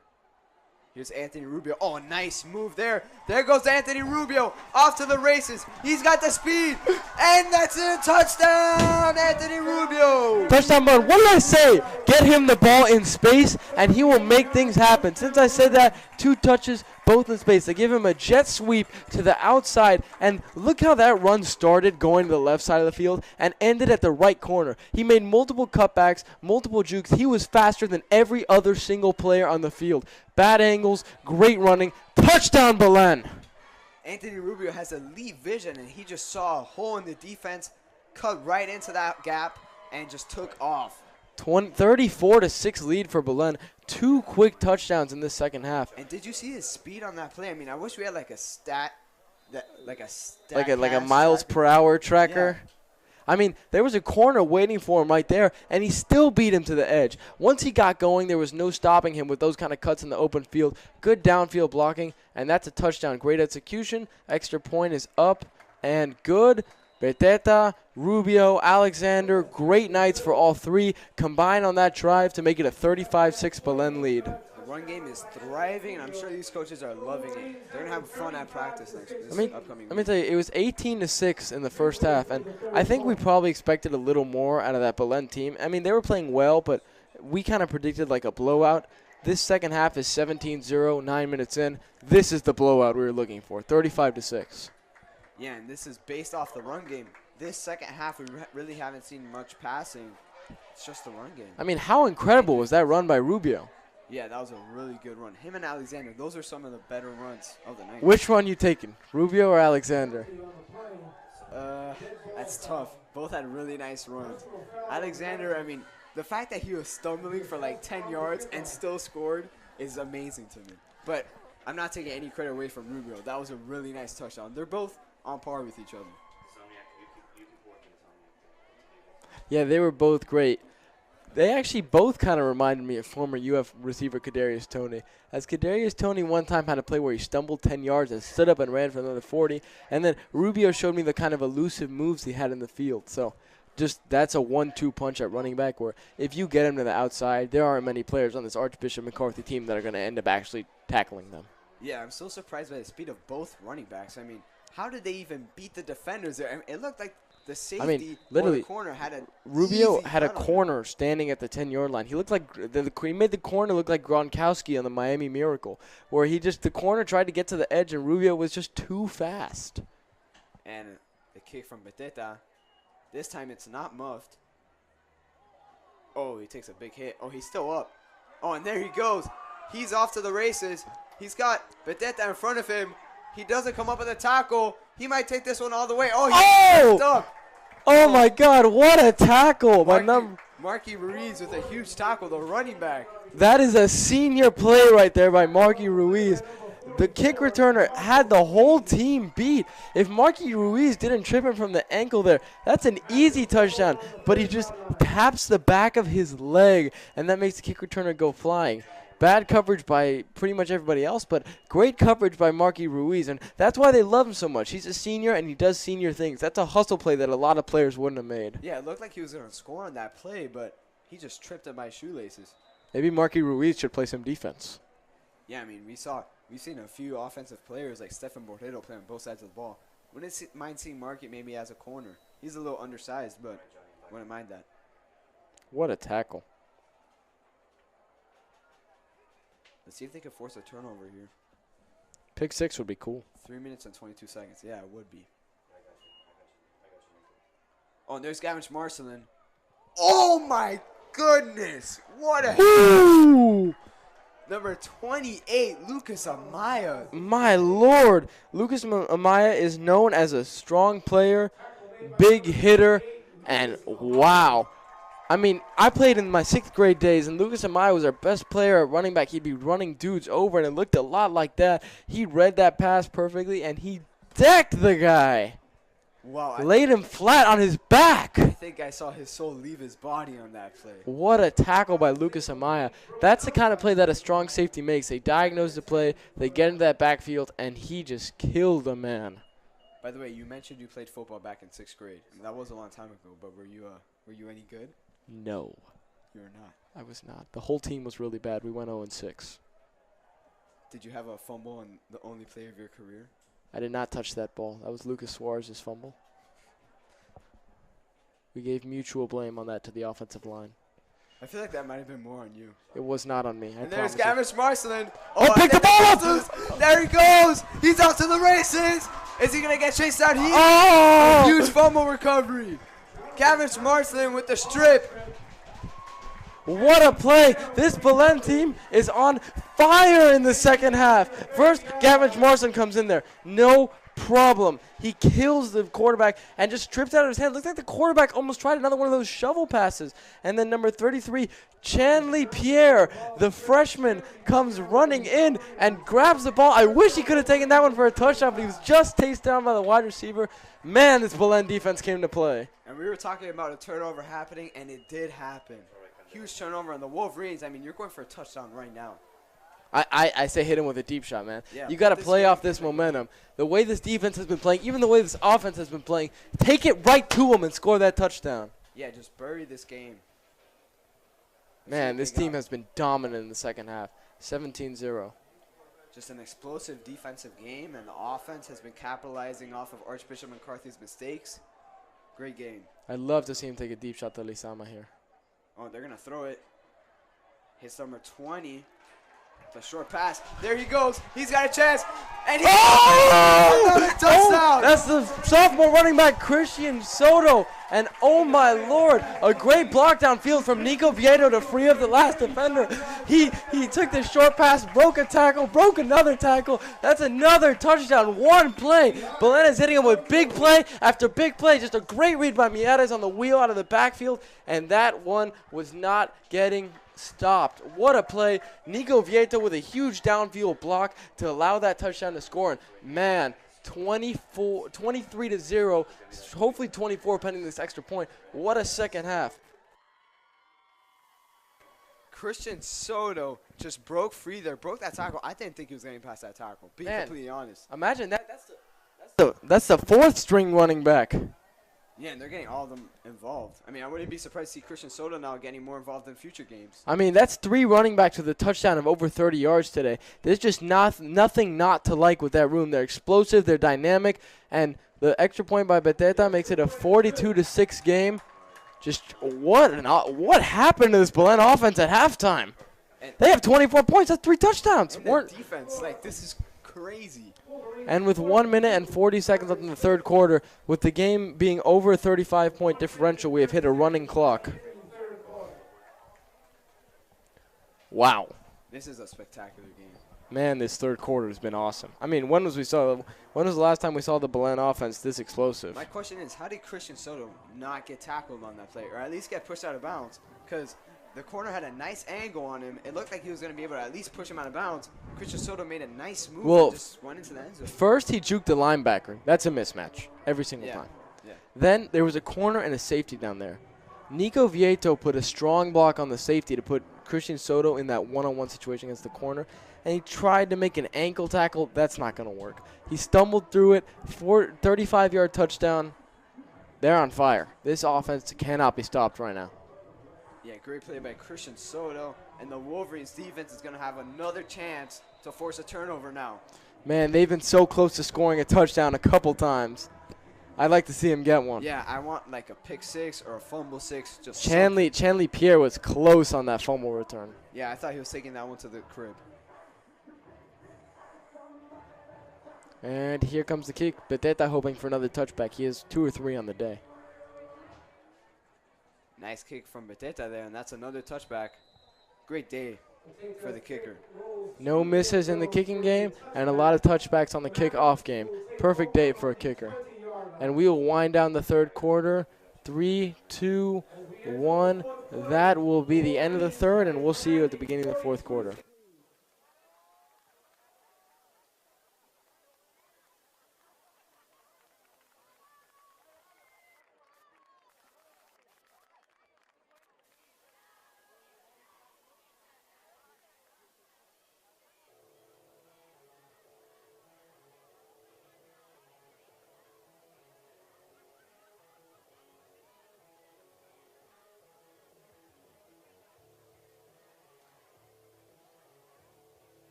And we're back for the fourth quarter, and we have ourselves a running clock here. That's when you know you've played a pretty solid game. Yeah, the Wolverines. Really good game out here. The players exuded a lot of confidence when talking to me coming into this game, and man, have they backed it up as Archbishop McCarthy switches to a third quarterback. And number 31, A.J. Balsera, has entered the game. The star player in the secondary, star corner. Lucas Fernandez with a nice read and react on a screen pass, diagnosing the play, and that'll set up a second and about 10. Lucas Fernandez, another really good player. I mentioned earlier he's not starting for the team, but he's very talented. He's a senior, has high IQ when it comes to football, and he's just a great player to have. By the way, I'm seeing him on the sideline right now, and I want to give him a shout-out. When was the last time you saw we said anything about Jansen Wallace? I don't think they threw at him once all game. Yeah, I mean, that's what you expect from a corner.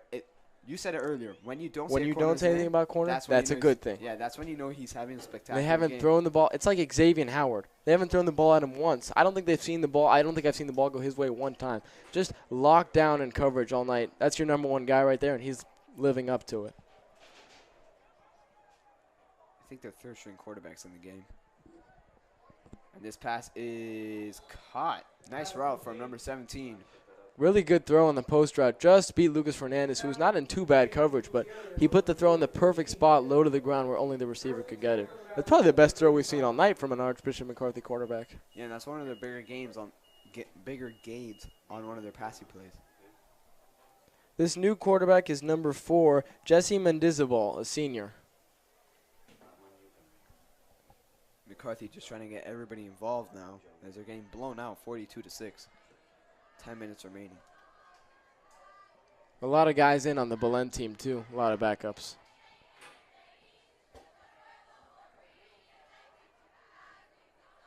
And number 4 into the backfield, but here's number 1. Oh, met by number 17. Did that ball come loose? It did not. It looked like he might have gotten a piece of the ball in that play, though. That's number 17, Zach Acosta from the linebacker position, coming up and making a play as the wide receiver had no chance on that short pass. No gain. I believe that'll make it 2nd and 10. We are under 9.5 minutes in this fourth quarter. Saw number 4, Javier Brito, just break into the backfield there. Went unblocked, completely unblocked. Then Zach Acosta cleaned it up. Yeah, really nice play there from the defense.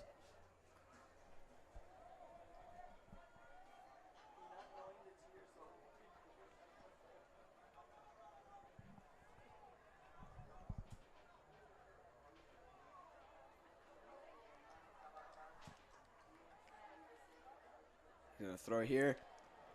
Nearly intercepted by Lucas Fernandez. Oh, that's a really good throw by the quarterback. A little behind the receiver, but he did a good job putting it low. Because let me tell you something. If that ball is any higher than ground level, the way Lucas Fernandez did a great job undercutting that route, that is an interception easy. Yeah, Lucas Fernandez wishes he can have that play back. I thought he caught it there, but it was just a little low. It was a good place throw. I'm telling you, if that ball's even at knee, thigh level, that is a pick, man. That has to hurt. Yeah. But still, great coverage on the play. Would have been the first interception of his high school career. That would have been great to see. And a big 3rd down.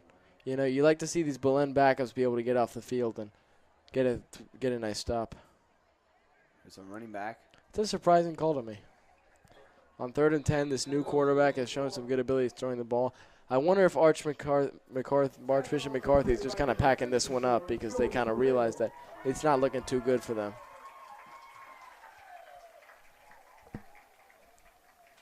Oh, or maybe they're going to go for it on 4th down. So if they were giving up on the game before, that's definitely not happening. So yeah. I guess they were less giving up the game with the idea that they could get a couple yards on 3rd down instead of a manageable 4th down, a 2-down distance. And it's never good for a coach to give up on their team, you know. That sets a bad precedent. Yeah, I was surprised there. Oh, he takes a big hit. Oh, my goodness. Man, if you're the quarterback, I mean, the Belen guys came flying in there, but if you're the quarterback, you got to get rid of that ball some way. That was number 52. What a tackle. That was number 52, Darian Torres with the sack. I mean, man, on a 4th down, just at least give someone a chance. I don't even know that he had a chance. Those Belen rushers just came flying into the backfield, not even an opportunity to get the ball off. This Belen defense is good. I mean, he went in at a full sprint, and the quarterback just got popped. I wonder how long they keep sending Miatas out. Yeah, you don't want to risk it. With the game so far out of reach. Yeah, you don't want to risk an injury, but he has a throw. Yep, there he is. The backup quarterback, Matthew Barturin, has been inserted into the game. He's also the holder for the football team. And getting some rest at quarterback. 6 minutes left. Timeout, Archbishop McCarthy. So it's 42-6 with 6 minutes and a half remaining in the ball game. I imagine they didn't have their defense set correctly on that play. Yeah, and they're probably just trying to get prepared for Matthew Barter, the backup quarterback. You know, you don't want to have the wrong game plan for a different quarterback. I mean, it doesn't really make that much of a difference at this point, down 36 with 6.5 minutes left, but You know, definitely good for the experience to get those different reps against a different kind of quarterback. you also don't want to lose. I would rather lose a game by 36 at 42. Fair point. Let's see how Barturn does. I'm very interested. The junior quarterback. This would be the guy if Miatis ever God forgive, comes up hurt. This would be the guy. So these are important reps just in case, he's ever needed at some point. Yeah, I mean, he's a backup quarterback. This is why you have him.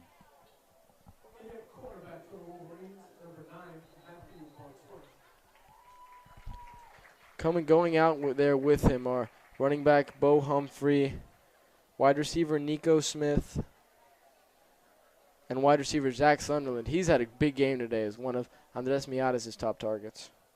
Yeah, he's a huge threat when going downfield, so something to look out for.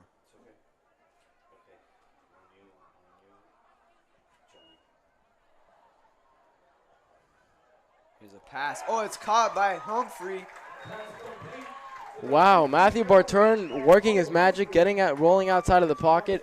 And I'm even more impressed by the catch by Bo Humphrey. I thought that might have been a slight overthrow that he wasn't able to get to, but he reached out high in the air. Not a super tall dude, more of a shifty running back, but he reached out high in the air, was able to make that catch. Impressive receiving work from a running back in Bo Humphrey. Yeah, really nice catch there. Able to move the sticks, and the Wolverines are going to put some more points up on the board. We have officially hit the halfway point of the fourth quarter as we are under 6 minutes. Barturn rolls out, shows off his shiftiness, and ooh, he is dragged down by his shirt. It looked like I thought they might have been a horse collar there. Yeah, grabbing him by the neck. And it looked like there was a horse collar on the previous play on the punt return by Nico Vieto, and I'm surprised that they didn't call. Impressive athletic ability by Barturn to move in the pocket and pick up 5 yards there. Evaded that initial defensive pass rush, but I'm really surprised they didn't give him the first down. It looked like they grabbed onto his neck. Horse collar, looked like they grabbed onto his collar, which is the definition of the penalty. Yeah, it is a definition.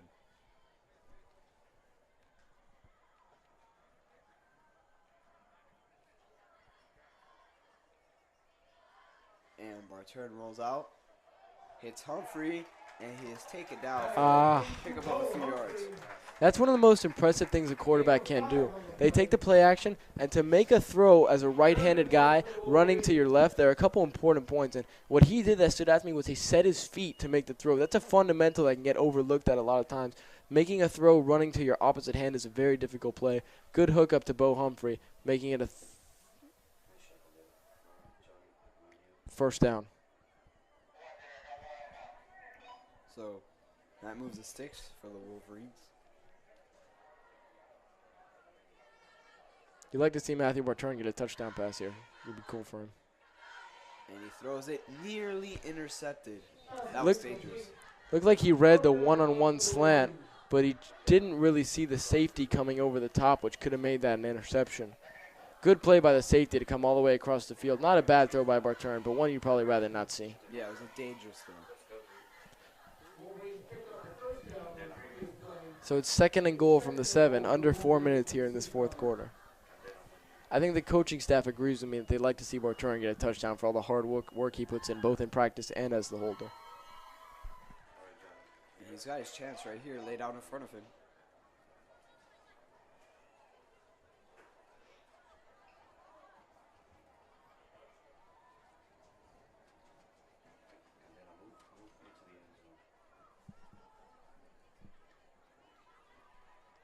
Barturn throws it to the back of the end zone. Oh, nearly caught just out of his reach. That was number 12, the sophomore halfback tight end, Jason Felix. He was spinning around in the end zone. Barturn lobbed it up there. Looked like a little miscommunication on both ends. Ball a tad overthrown and maybe a little bit of a weird route, but that would have been an incredible catch, and it really was a solid throw and catch attempt floating that ball to the back of the end zone. Just missed it. But we'll replay 2nd down from the 12-yard line as Belen gets called for an illegal formation. Barturn comes back out onto the field after getting the play call. Second and goal for the Wolverines on the 11-yard line. 2 minutes and 40 seconds remaining in the game.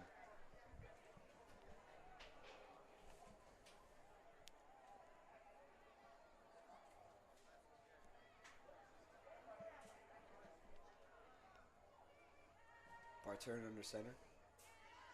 Fakes a handoff. He rolls out. He's got a man. He's got Felix. There's a flag on the play. It's caught. This is probably going to get called back. We need to wait. Yeah, we need to wait for the celebration. Felix, he had Felix the whole way on the rollout, but this is going to be a holding on an offense. That's just killer. Well, Matt Barturin's upset. I would be too, but this one will be coming back. Barturin's running out of time for that first touchdown pass. Under 2 minutes left. Yeah, and it's rolling clock. And I feel like both teams kind of want to get out of here. But Belen, I think the coaching staff wants a touchdown for Barturin. I would too. He puts in a lot of hard work. I mean, he technically had one there. Technically. Not really, though. It was caught in the end zone. Yeah, but there was a penalty, though. Yeah, but it's technically a touchdown. In the stats, it doesn't go down as a touchdown. But technically, he could just rule it himself as a touchdown. In his No, that's not allowed. The ref said no touchdown. He might, if he ends up not scoring a touchdown here, he might call it a touchdown. No, but it wasn't a touchdown, though. Yeah. Let's say he was telling people it was a touchdown. I would come and say, no, it wasn't a touchdown. It was a race by penalty. But why would you ruin that moment? I mean, I'm not ruining the moment. It's technically not a touchdown. I think that's definitely ruining the moment. Barturin's going to roll out again. He's going to run it. Oh, he's going to throw it. And this might be a holding. Oh, no, I think he, not only was it a holding, he ran past the line of scrimmage. That's 2 penalties. Man, poor Matthew Barturin has thrown back-to-back touchdowns. He is frustrated on the field, as I think this was going to push him back to the 32-yard line. That was a really good throw on the run, too. He hit Nico Smith in the end zone, 20 yards. But I think the defense may have also started to creep up because he passed the line of scrimmage. Just going to be 2 penalties for Belen on this play.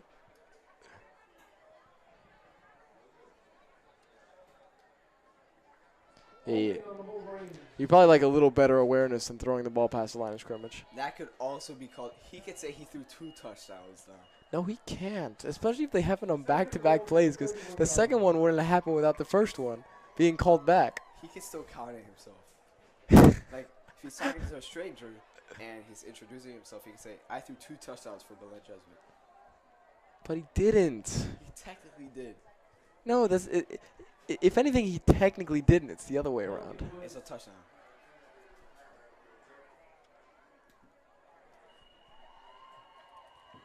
And that is the game. Poor Matthew Barturin. He did not get his touchdown. Hopefully he gets it next game, though. The Wolverines with a huge 42-6 win, led by Alejo Beteta, Anthony Rubio, and Kamani Alexander. Don't forget on the defense, Gavin Marshland, Stephen Borrero, Jarvis Johnson. Huge plays the whole game. Dominated both facets of the ball. The defense pitched a shutout. The only touchdown was on a scoop and score. The offense put up 42. Just a great game overall. That's a good one, and we are signing off. I am Jose Costa, and this is Jose Zaraluki. And this Thank you for tuning in to WBLN Sports. A great Belen win.